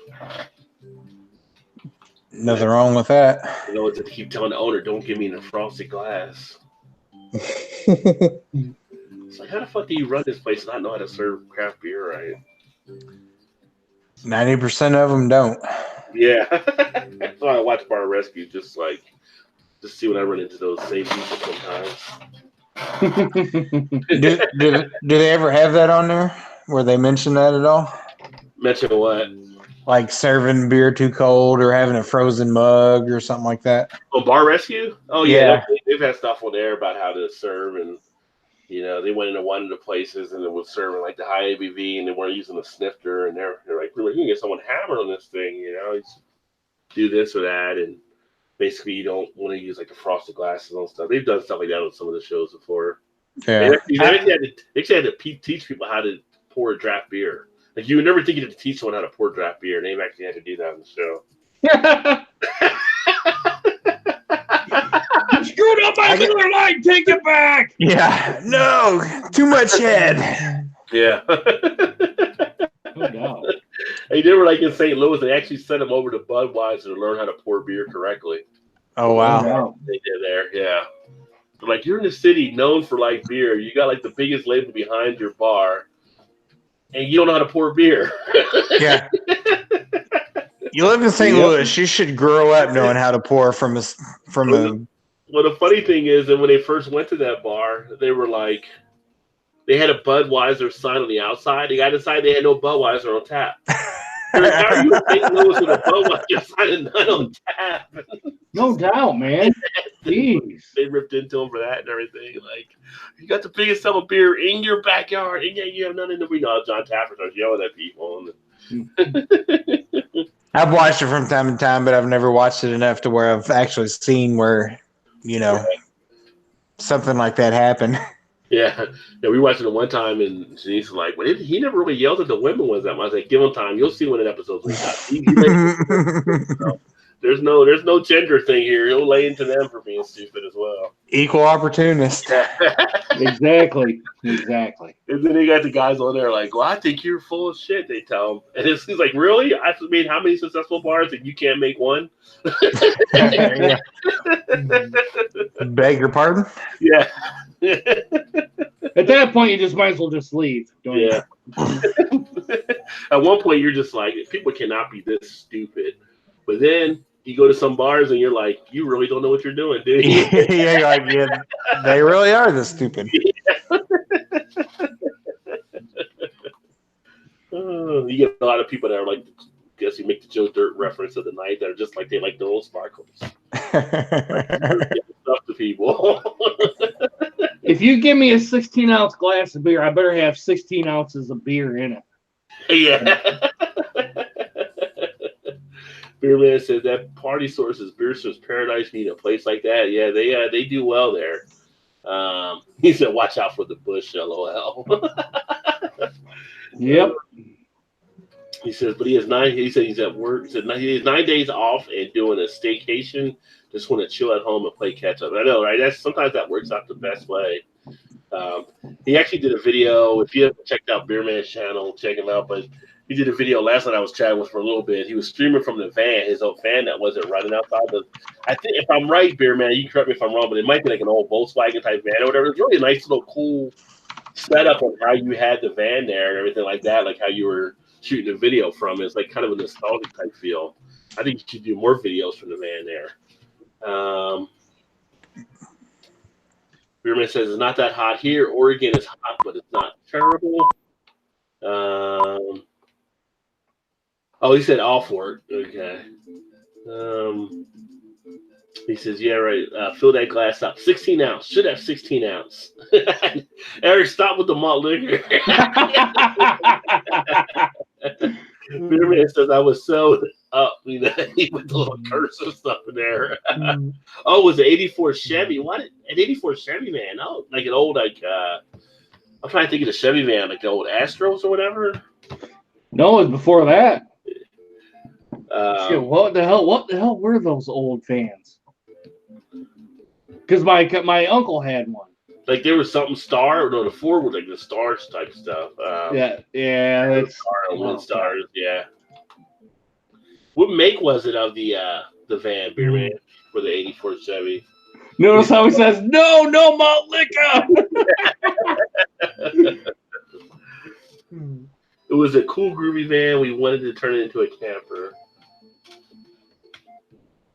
Back in the day, like you don't see vans like now as much outside like cargo vans like that. Really, I mean, you don't really see like back when we grew up. You had the vans with the bubble window and the shag carpets and the beds in the van, all that kind of stuff. I mean, they don't have those nowadays for a lot of people. Just a different time back then. Yeah, different time. But now you have millennials that some of them are actually living out of vans. There was pieces talking about people were just like living their life out of like cars and stuff and going across. Ugh. I don't know how they pay for a lot of stuff. They shower like a community type things, and I don't know. It's kind of a weird type lifestyle, I guess. I mean, they're kind of just taking off and doing it. So I guess going to the local, what is it, the local Y T&A or truck whatever. stop and taking a shower there. But not what doing there, that's for sure. At least try to get to the Y. True. Get yourself a Snap Fitness membership where you actually can get to any gym in the country as a member. Here to work out? Nope, just here for the shower. Just want your running water. That's all. Yeah. But yeah, but it's interesting to see how, like, the article I was reading was just like, it's like one of those things, but, you know, I don't know. It's different lifestyles, different times. I mean, just old fogey, who knows, but just interesting. Yeah, But you think about it, when we grew up, there were people that would go to Europe and basically go cross country backpacking. So I guess it's really no different than that, except it's here in the U.S. Yeah. Now, if you go backpacking, you might want to keep a shotgun at your side. Yeah, for sure. Yeah, you gotta be careful where you backpack nowadays. You know. Yeah. Worst thing we had was a Werewolf in London. You know. Just don't go to London. That was a good movie back in the day.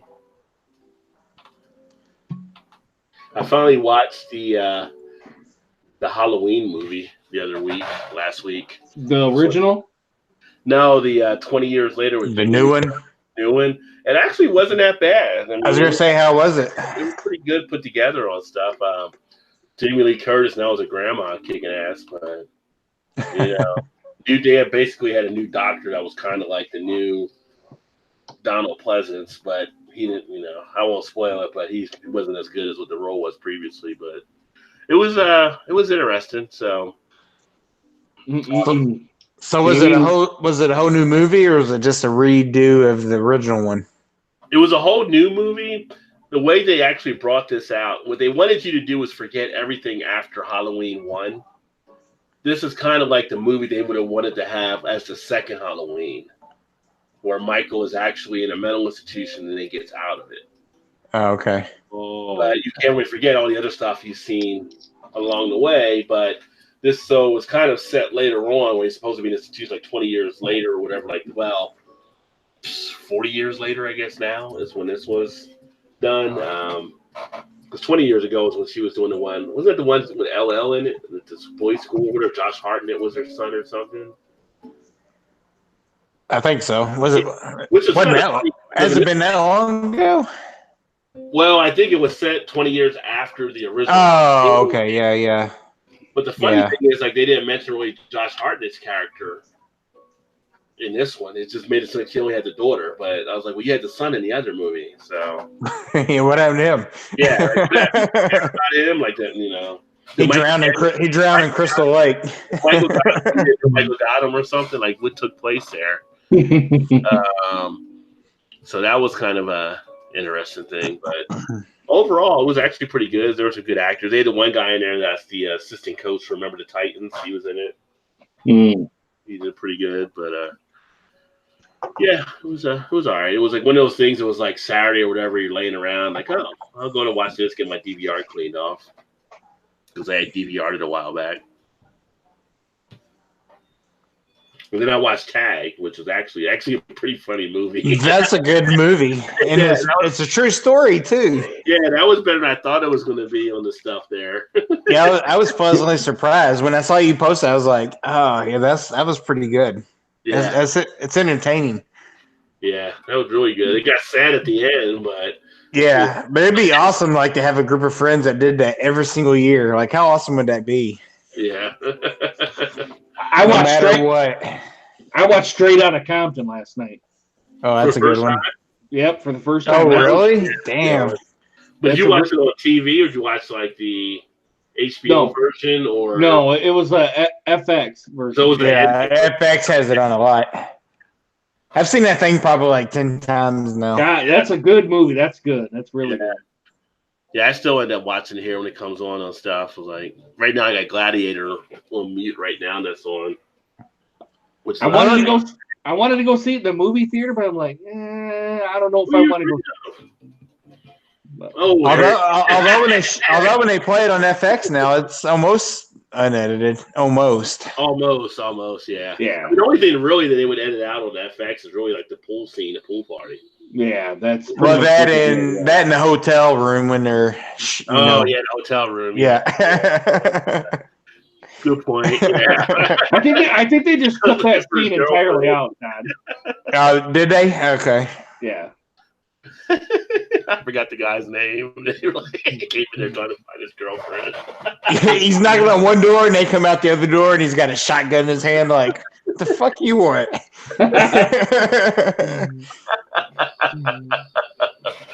Yeah. That guy that played the Suge Knight character did pretty well. It's like, yeah. That was a good movie. That was a good movie, especially growing up in our time when that was the big group. Yeah, it was. And the borderline, crossing the line, whatever. Yeah. Gangster rap, whatever you want to call it. Yeah. That and all the police stuff and all the things that still play into today. Yeah, I remember. Oh that. yeah. When they that was right at the time of the Rodney King beatings. I was like, that's right. That was right around that time. Yeah. Yeah. Yeah, it hit them a lot of different levels and stuff. Yeah. Have either of you all watched the Netflix series? It's about the Brooklyn or the shit. I think it's called Now They See Me or Now They See Us or something like that. Is it the Central Park 5 one? Yeah, the Central Park 5. It's like a 5-part series. No, I gotta watch that one still. I got it set, but I haven't watched it yet. I'm not done with it yet, but I can't watch more than one episode at a time because it's just like oh man. I mean, it's just like didn't get through it all. They were like, it was just like Shannon stopped watching after the first episode. She's like, I can't watch this anymore. So that's brutal. I mean, I just can't believe that something like that actually happened. It's just terrible. I would have come talk to me. Right. No, that's what I mean. Like, neither one of us are racial by any means. We don't see color in any person's, whatever. And to watch something like that, it's just like it does. It'll make you sick. I mean, if you're human, it should make you sick. Yeah. From what I heard about, it's terrible. I had one of my friends. She said she had trouble watching it and couldn't. I was like, well, yeah. I mean, everybody seems to be saying it, but think about this: if you don't finish watching it, you kind of let them down. Right. Their story and what they had to go through as well. She's like, I never thought about it that way. Like, yeah, I mean, as tough it is for you to watch, you didn't have to live through it like they did, and it's like their story needs to be told. And the sad part about it is like not giving away too much, but the first episode, they're showing the kids' backgrounds, and like one of the kids that got thrown in jail he only went along to back his friend up. Yeah. And he wasn't even there or whatever that night. And he was one of the 5 that got arrested. But then there was another kid that was like skipped 3 or 4 grades. So who knows what he could have been, had he not spent 13 years in jail or whatever it was. But yeah, I mean, it's sad. It really is sad. And it just kind of shows you like even today it's not changed where you get a district attorney or whatever. They're just out to win. All they want to do is win. They don't really care about whether you're putting the right person away, regardless of race. They just want to win. It doesn't really matter, Well, that's how, I mean, kind of always kind of like that. But even like the whole law, like the whole thing right now with the whole Epstein thing is like, it's not like people weren't always cutting these deals for wealthy people and everything like that. I mean, yeah, what Acosta did was despicable, cutting that deal for Epstein to basically, I would say to get off, but basically to get off from going to jail or like that or anything. But people can't act like it's their surprise it's happening either, because it's always been happening. Right. Right. Always buying the courts and the court systems and the deals and stuff like that. So it's like sometimes people like the Matrix are living in that little bubble or something. It's like this stuff's happening out here. So money will get you out of it if you got enough of it and you can outlast it long enough. It will get you out of it eventually. Yeah. If you got enough of it, you know the right people, you're connected the right way. Yeah. That was a big story here years ago. My cousin was married to a state cop, and he killed his wife, which was my cousin, and his kids. and he went to court twice, got convicted twice, and then the third time actually got out of it. He spent 12, 13 years in prison. Oh man, how do you get out? But then was eventually they diluted it just enough to where they didn't have enough to really convict him on. That's But then they had an accomplice supposedly that sold him like the gun, and they basically pinned him on it. And he was a black guy, very intelligent dude. He's like went to Indiana University for a couple of years or whatever, and being a state cop, he knew the background of this dude and basically set him up, which is our theory anyway. Still in jail or? Yeah, oh yeah, he's doing life and the guy that was a state cop that served 12 years, he's out. He's out. Pulled the trigger. Yep. Wow. Yeah. Killed my cousin and his two little kids. That is something. So that's fucking sick. And I sat through the whole first trial at that time, and there's nothing that would convince me otherwise that he didn't do it. God. And it's sad, and you just you got money, which they have their own. His uncle and stuff had their own business or whatever, and put it through it, and you dilute it just enough to throw out enough evidence that eventually you're going to get off if you get it appealed enough times. You always have to wonder how those people live with themselves, knowing what they did. But I guess if you're kind of that way, you can. Yeah, it was actually on like a Dateline or one of the 48 Hours or something. They had a big story on it one time. Oh wow! Yeah, it was a big deal around here for 12 years back in 2000. I can imagine, probably because like in your town, everybody probably knew what was going on and stuff around that area. Like, oh yeah. When they had the thing that just took place in Ohio with the two families, and they killed like 8 people or whatever. Like, it was all over the news here. All the local people knew all the stuff happening there. People are so freaking deranged anymore nowadays. Yeah, it's crazy. Let's see here. It says, yeah, to find where people left off. People have been blowing up the comments here. Beer man, we're talking about the vans, like the ladies' man. He wasn't sure what make it was. Just use it for the ambiance. He said, "Nice belts. Love it. I need a belt." Who belts? Who belts? Who what? He said, "Nice belts. Love it. I need the belts now." LOL. No, I don't know. I've missed the belts there. He said he couldn't handle that. A little too small for him. Talking about, I think, the van there. Definitely nerve bad. Watch out for the werewolves. Dang, I love the old Halloween. Paul says they're called poor people, Rod. Talking about the people, the millennials, the vans.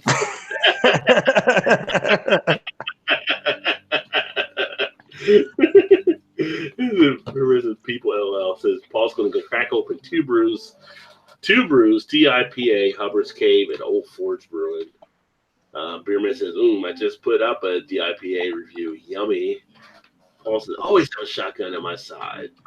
Beerman revisions the Bruff Northeast style double IPA.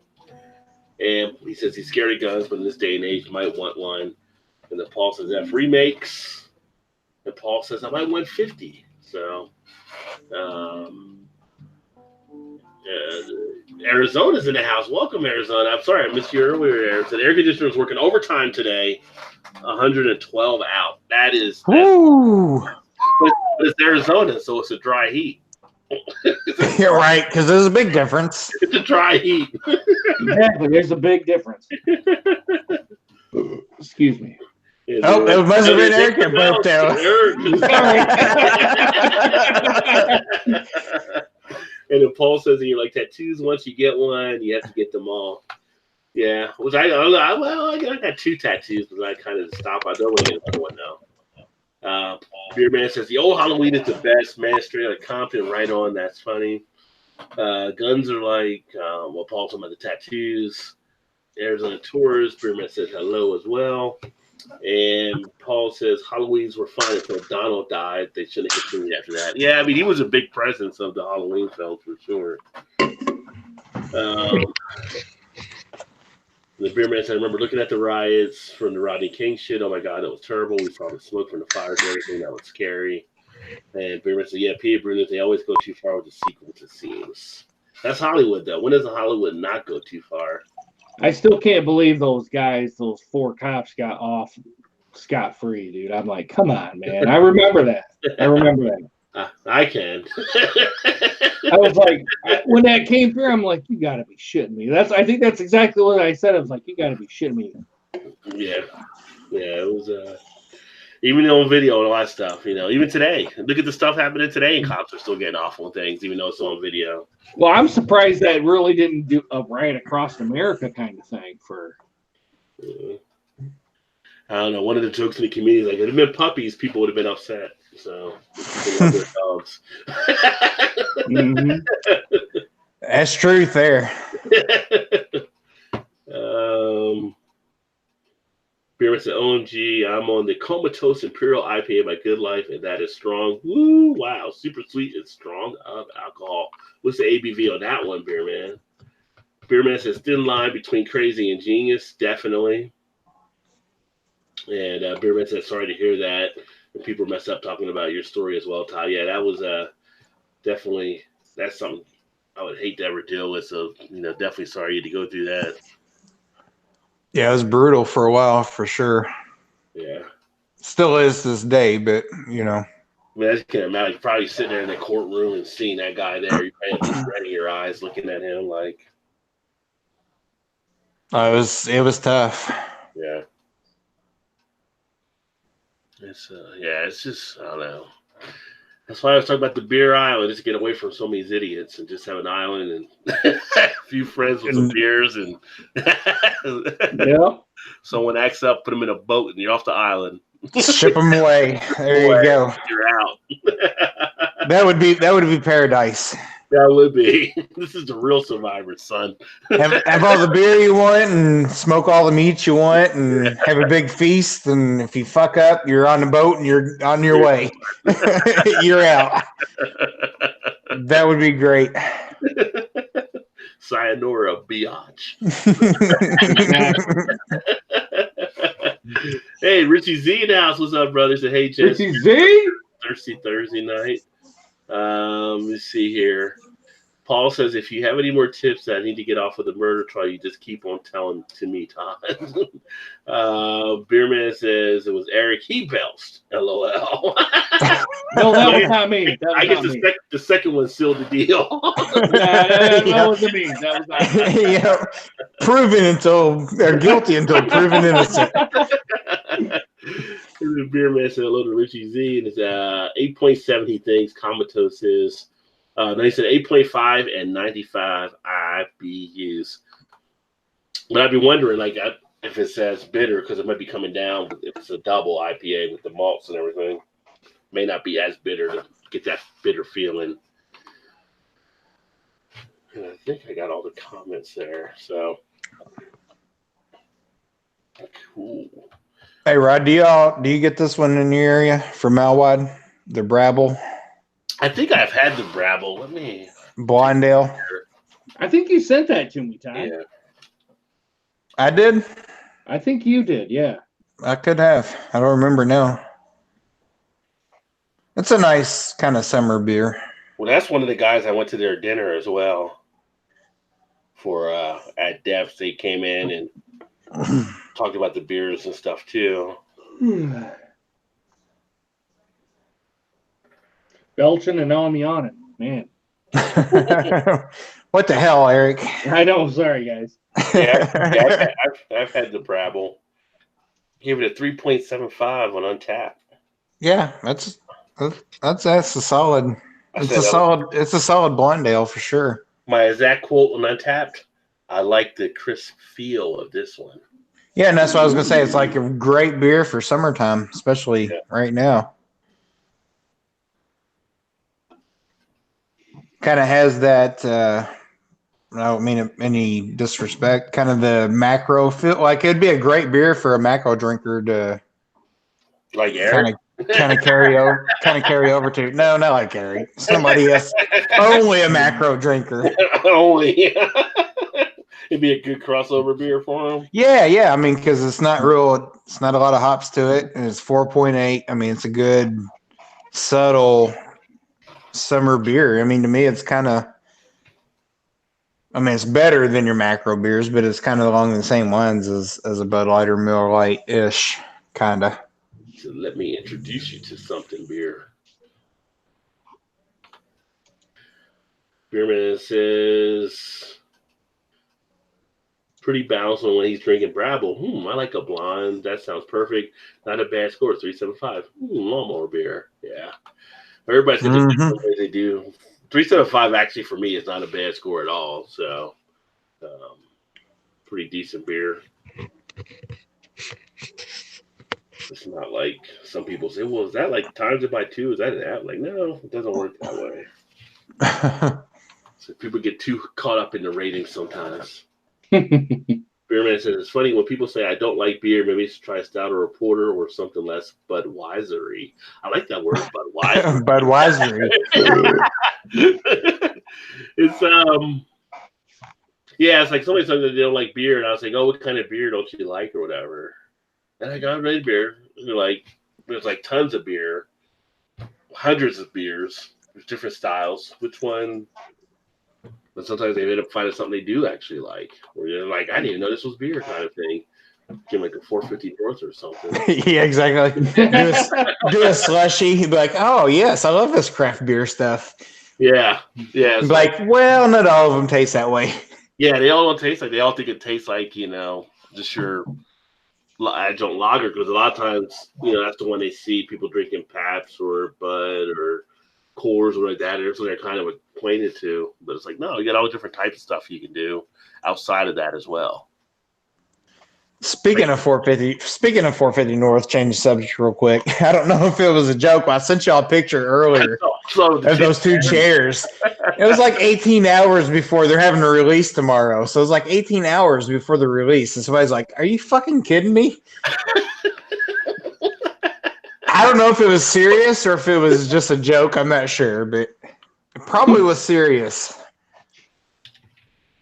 They probably were. People are lining up more now.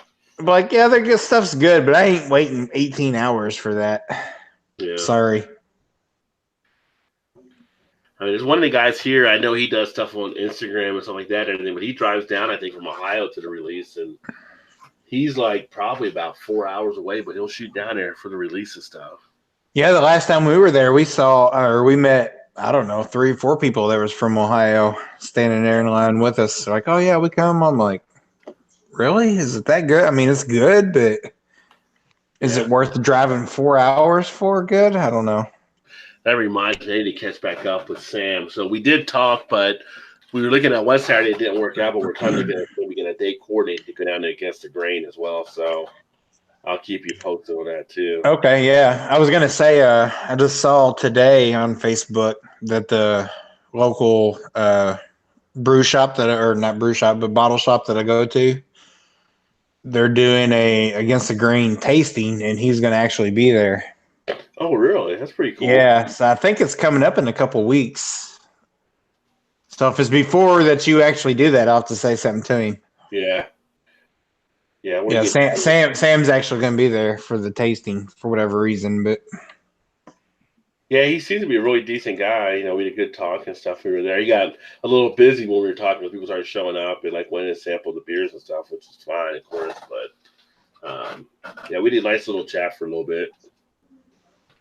But definitely let me know if you do that. I'd like to maybe join you. Yeah. Oh, yeah, definitely.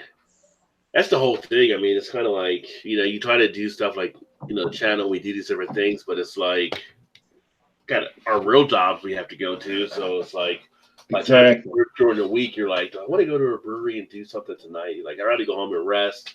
I get up and work tomorrow. So then you got like 2 days on the weekend to try to do something, but then you got other stuff that pops up. So, right. I mean, I like to get to more of the breweries around me, but it's like so much other stuff actually taking place. So are you supposed to email him, or have y'all stayed in contact since then? Yeah, or? I emailed him back and said, well, the one day we were looking at didn't work, and I asked him what other ones may work. I said like a Saturday or Sunday works pretty good, but if we need to do another day, let me know. I mean, I can easily put in a day and take off and drive down there. So, but if it's like something like the weekend, we might go down there and maybe like a hotel or something and hang out for the night or something too. If she wants to go down, like get a nice dinner or something while we're in town. Yeah, definitely let me know. Go over to the Maker spot again too. They got like the little Maker restaurant down there off of 4th Street. Mm-hmm. So. Well, then there's Angel's Envy, which is like right across the street from Against the Grain, which is a nice brewery, or not brewery, but a nice bourbon place there. Yeah. Yeah, I'm thinking I might get into a little bit more sampling of some of the different whiskey stuff. So I don't know if I'm going to do them on this channel or just sample them in regard to it. I've done a few whiskey things on here before, but I don't know enough about whiskey to really talk about whiskey, you know. Yeah, same here. Which I guess is one of those things like beer. If you drink it enough, you'll start getting the different notes or whatever on it. Like everybody always says vanilla, this and that. I'm like, I don't really get that a whole lot out of a lot of those. Like, it's good, I think. Yeah. No, I mean, you'll taste some stuff and you'll get like the smoothness of some stuff versus others, like, you know, bottom shelf versus something that might be, you know, $80 a bottle or whatever, maybe $100 a bottle. You could definitely get some of that. Like if I drink a Woodford Reserve, I get the difference of that versus like a Jim Beam, you know, it tastes. Oh, yeah. Yeah. Right. But to break it down to know different things like some of the whiskey tubers do, it's like I'm not anywhere near that point. It's like me when I smoke cigars. Like I couldn't really do a cigar channel because I don't know enough about cigars. I'm just sitting here enjoying a cigar. Mm-hmm. Right. Like I watch the JO stuff on the party sorts. They do cigars and whiskeys. I mean, he's in that environment where he's constantly being able to sample different things, and he knows the different subtleties. And you know, when you're working for a company like that, they send him to different distilleries to try stuff, and he learns about all the process on things. Like he's got a pretty fun job there doing that. Yeah, that'd be awesome. Be able to do something like that and actually enjoy what you're doing. Yeah. and get paid for it. I just want to get like I want to be like get the Guy Fieri gig. Just send me around the country, going to breweries and talking beer, right? Right. Maybe like I get to sample beer, travel the country, and get paid. Right. Fuck yeah, sign me up. Hey, I'm in Bend, Oregon. We're going to check out. Maybe sprinkle in a little food here and there. Yeah. Sign me up. Right. That's all I need. Just a little bit of that, you know. Well, somebody's got to fill the shoes first. You know, Michael Jackson used to do it during the taste stuff. I don't think there's anything else anyone else that does it now. But I guess we'll go ahead and ready to wrap it up. Going for a little bit tonight. Definitely great participation in the comments. Let me get the rest of the comments here. Beer Man was talking about people keep telling him that they don't like beer or whatever, like all the time. He's like, there's all sorts of styles. He's still trying to get used to sours though. He said work gets in the way of everything. He said I grew my beer fast. LOL. Yeah, everybody thought I shaved my beard because the videos I uploaded were like from March, and it's like I didn't have a beard. Like, what happened to your beard? You shaved it all? I'm like, no, it's like these like old videos right now. It was like 2 years ago. Yeah. No doubt, 2 years ago. And he says, whiskey, yum. Let it soak on your tongue for a bit. Yeah. Yeah, I mean, if you're having like a glass of it, you want to let it soak, I'm sure, get around the mouth or whatever, versus if you're doing a shot. Because on a shot, you're just doing a shot. So it comes and it goes. There's a difference. Yeah. But definitely thanks for everybody that kind of tuned in here tonight and everything like that. We'll go ahead and get it wrapped up, and I'll let Eric do his thing here before we get that all switched over. All right, guys, if you had too much to drink, please get a designated driver. It's stupid to drive home drunk, so if you do, you're going to get pulled over by the cops. They're going to make you do the stupid-ass sobriety test. Then you get a free ride to jail. Then you have court fees and then possible prison time. And then if you hit or kill somebody, you guys know you're going to be in the slammer for a while. And if you kill yourself, all you've done is hurt your family, friends, and put yourself 6 feet under. Just sleep off your buzz, get your car the next day. Take advantage of the apps on your phone. Get a Lyft, an Uber. Have someone at the bar call for a taxi for you, because in this day and age, it's stupid to drive home drunk because you have thousands upon thousands of dollars in court costs. Just don't do it, all right? Yeah, so be safe out there. Drink responsibly, right? As they say, you don't want to be in those bad situations. That all being said, thanks for everybody that tuned in. Eric, anything you want to mention about you got upcoming this weekend? I know you indicated some stuff earlier. Yeah, I have the summer ale coming up for Friday, so tomorrow you'll see this Samuel Adams summer ale come up here on for Friday, and then hopefully for Saturday I'm going to start getting back into the kind of the Wednesday and Saturday. Might even start bringing back Malt Liquor Monday. We'll see how that goes, but do it. Saturday I'm going to hopefully do the quadruple barreled Big Bad Baptist. So that's going to be coming up here probably. I'm hoping Saturday, but we'll see how it goes. Now, have you done that one yet, or are you going to do it live, maybe? I don't know if I'm going to do it live yet or not. That'll probably be kind of a seat of the pants kind of thing, probably. All right. Well, that's still good. All right. And then Todd, you get. Oh, wait a minute.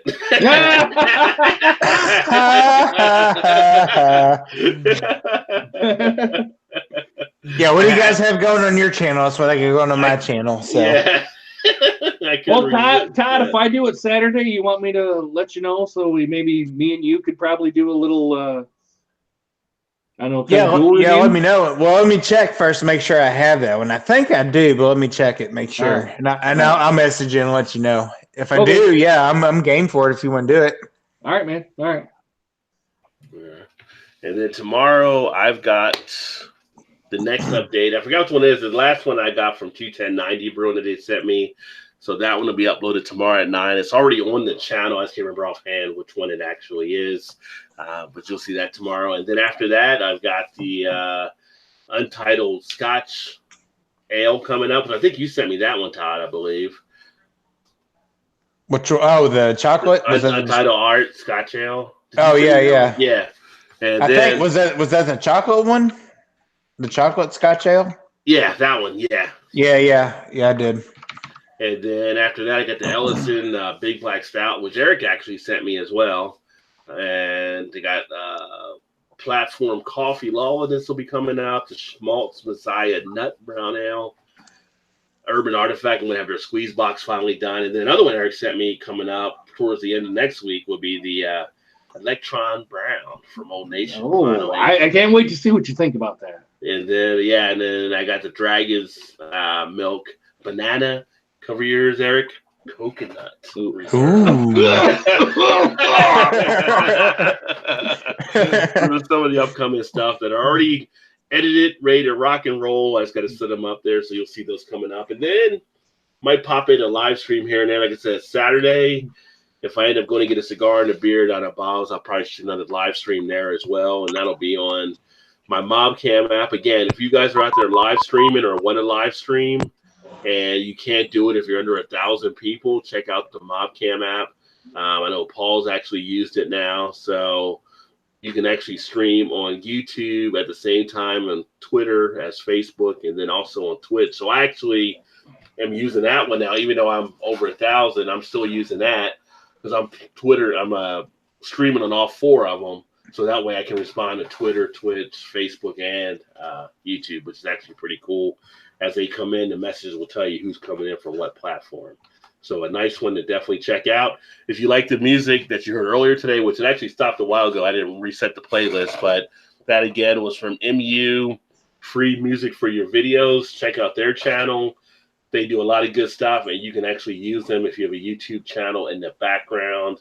And all you do is basically just, in your description, give them a credit there for the music you're actually using. Some really cool tunes to really sit back and relax. And I would definitely say check them out. And thanks to everybody that partook in the comments. We had Angel of Mercy early on. Hans was here, but then Hans had to leave, and Gabriel Soleil in the house. We also had Eric Gilbert, of course, and we also had Sexton Bruin, who had to run earlier. Vanessa Kitty was here for a bit. Back was Billy. Make sure you check out his stuff, too, if you want to see some of his channel information. Foamy Head, always in the house. Also had Beer Man, of course. And if you haven't checked out Beer Man yet, you really need to, because his stuff is just crazy. Good entertainment there for sure, and good knowledge of the beer. And of course, Paul, who has great knowledge of the beer as well. PA Brew News. Check him out also on some of the stuff that he's actually doing. Elbow 88 was here for a little bit. I only saw the one comment, so I think he was watching for a little bit. I don't know if something may come up or not. But always appreciate Elbow being in here as well. And then make sure I don't miss anybody. I think I got everybody for the most. Oh, Arizona Timeless. Check him out as well. Arizona Timeless Tours. He does some different video from around Arizona, different things that he's doing. And when he travels to different events as well, good stuff there. And Richie Z in the house as well. So big thanks to everybody. Back up here again. Next week we'll be back. Hopefully we'll keep it rolling again. Next Thursday, I think Joe may be here, but we'll have to wait and see. That all being said, we'll catch up with you guys later. Keep drinking those good craft beers. Remember, there's always time. Get your beer on. Cheers, everybody.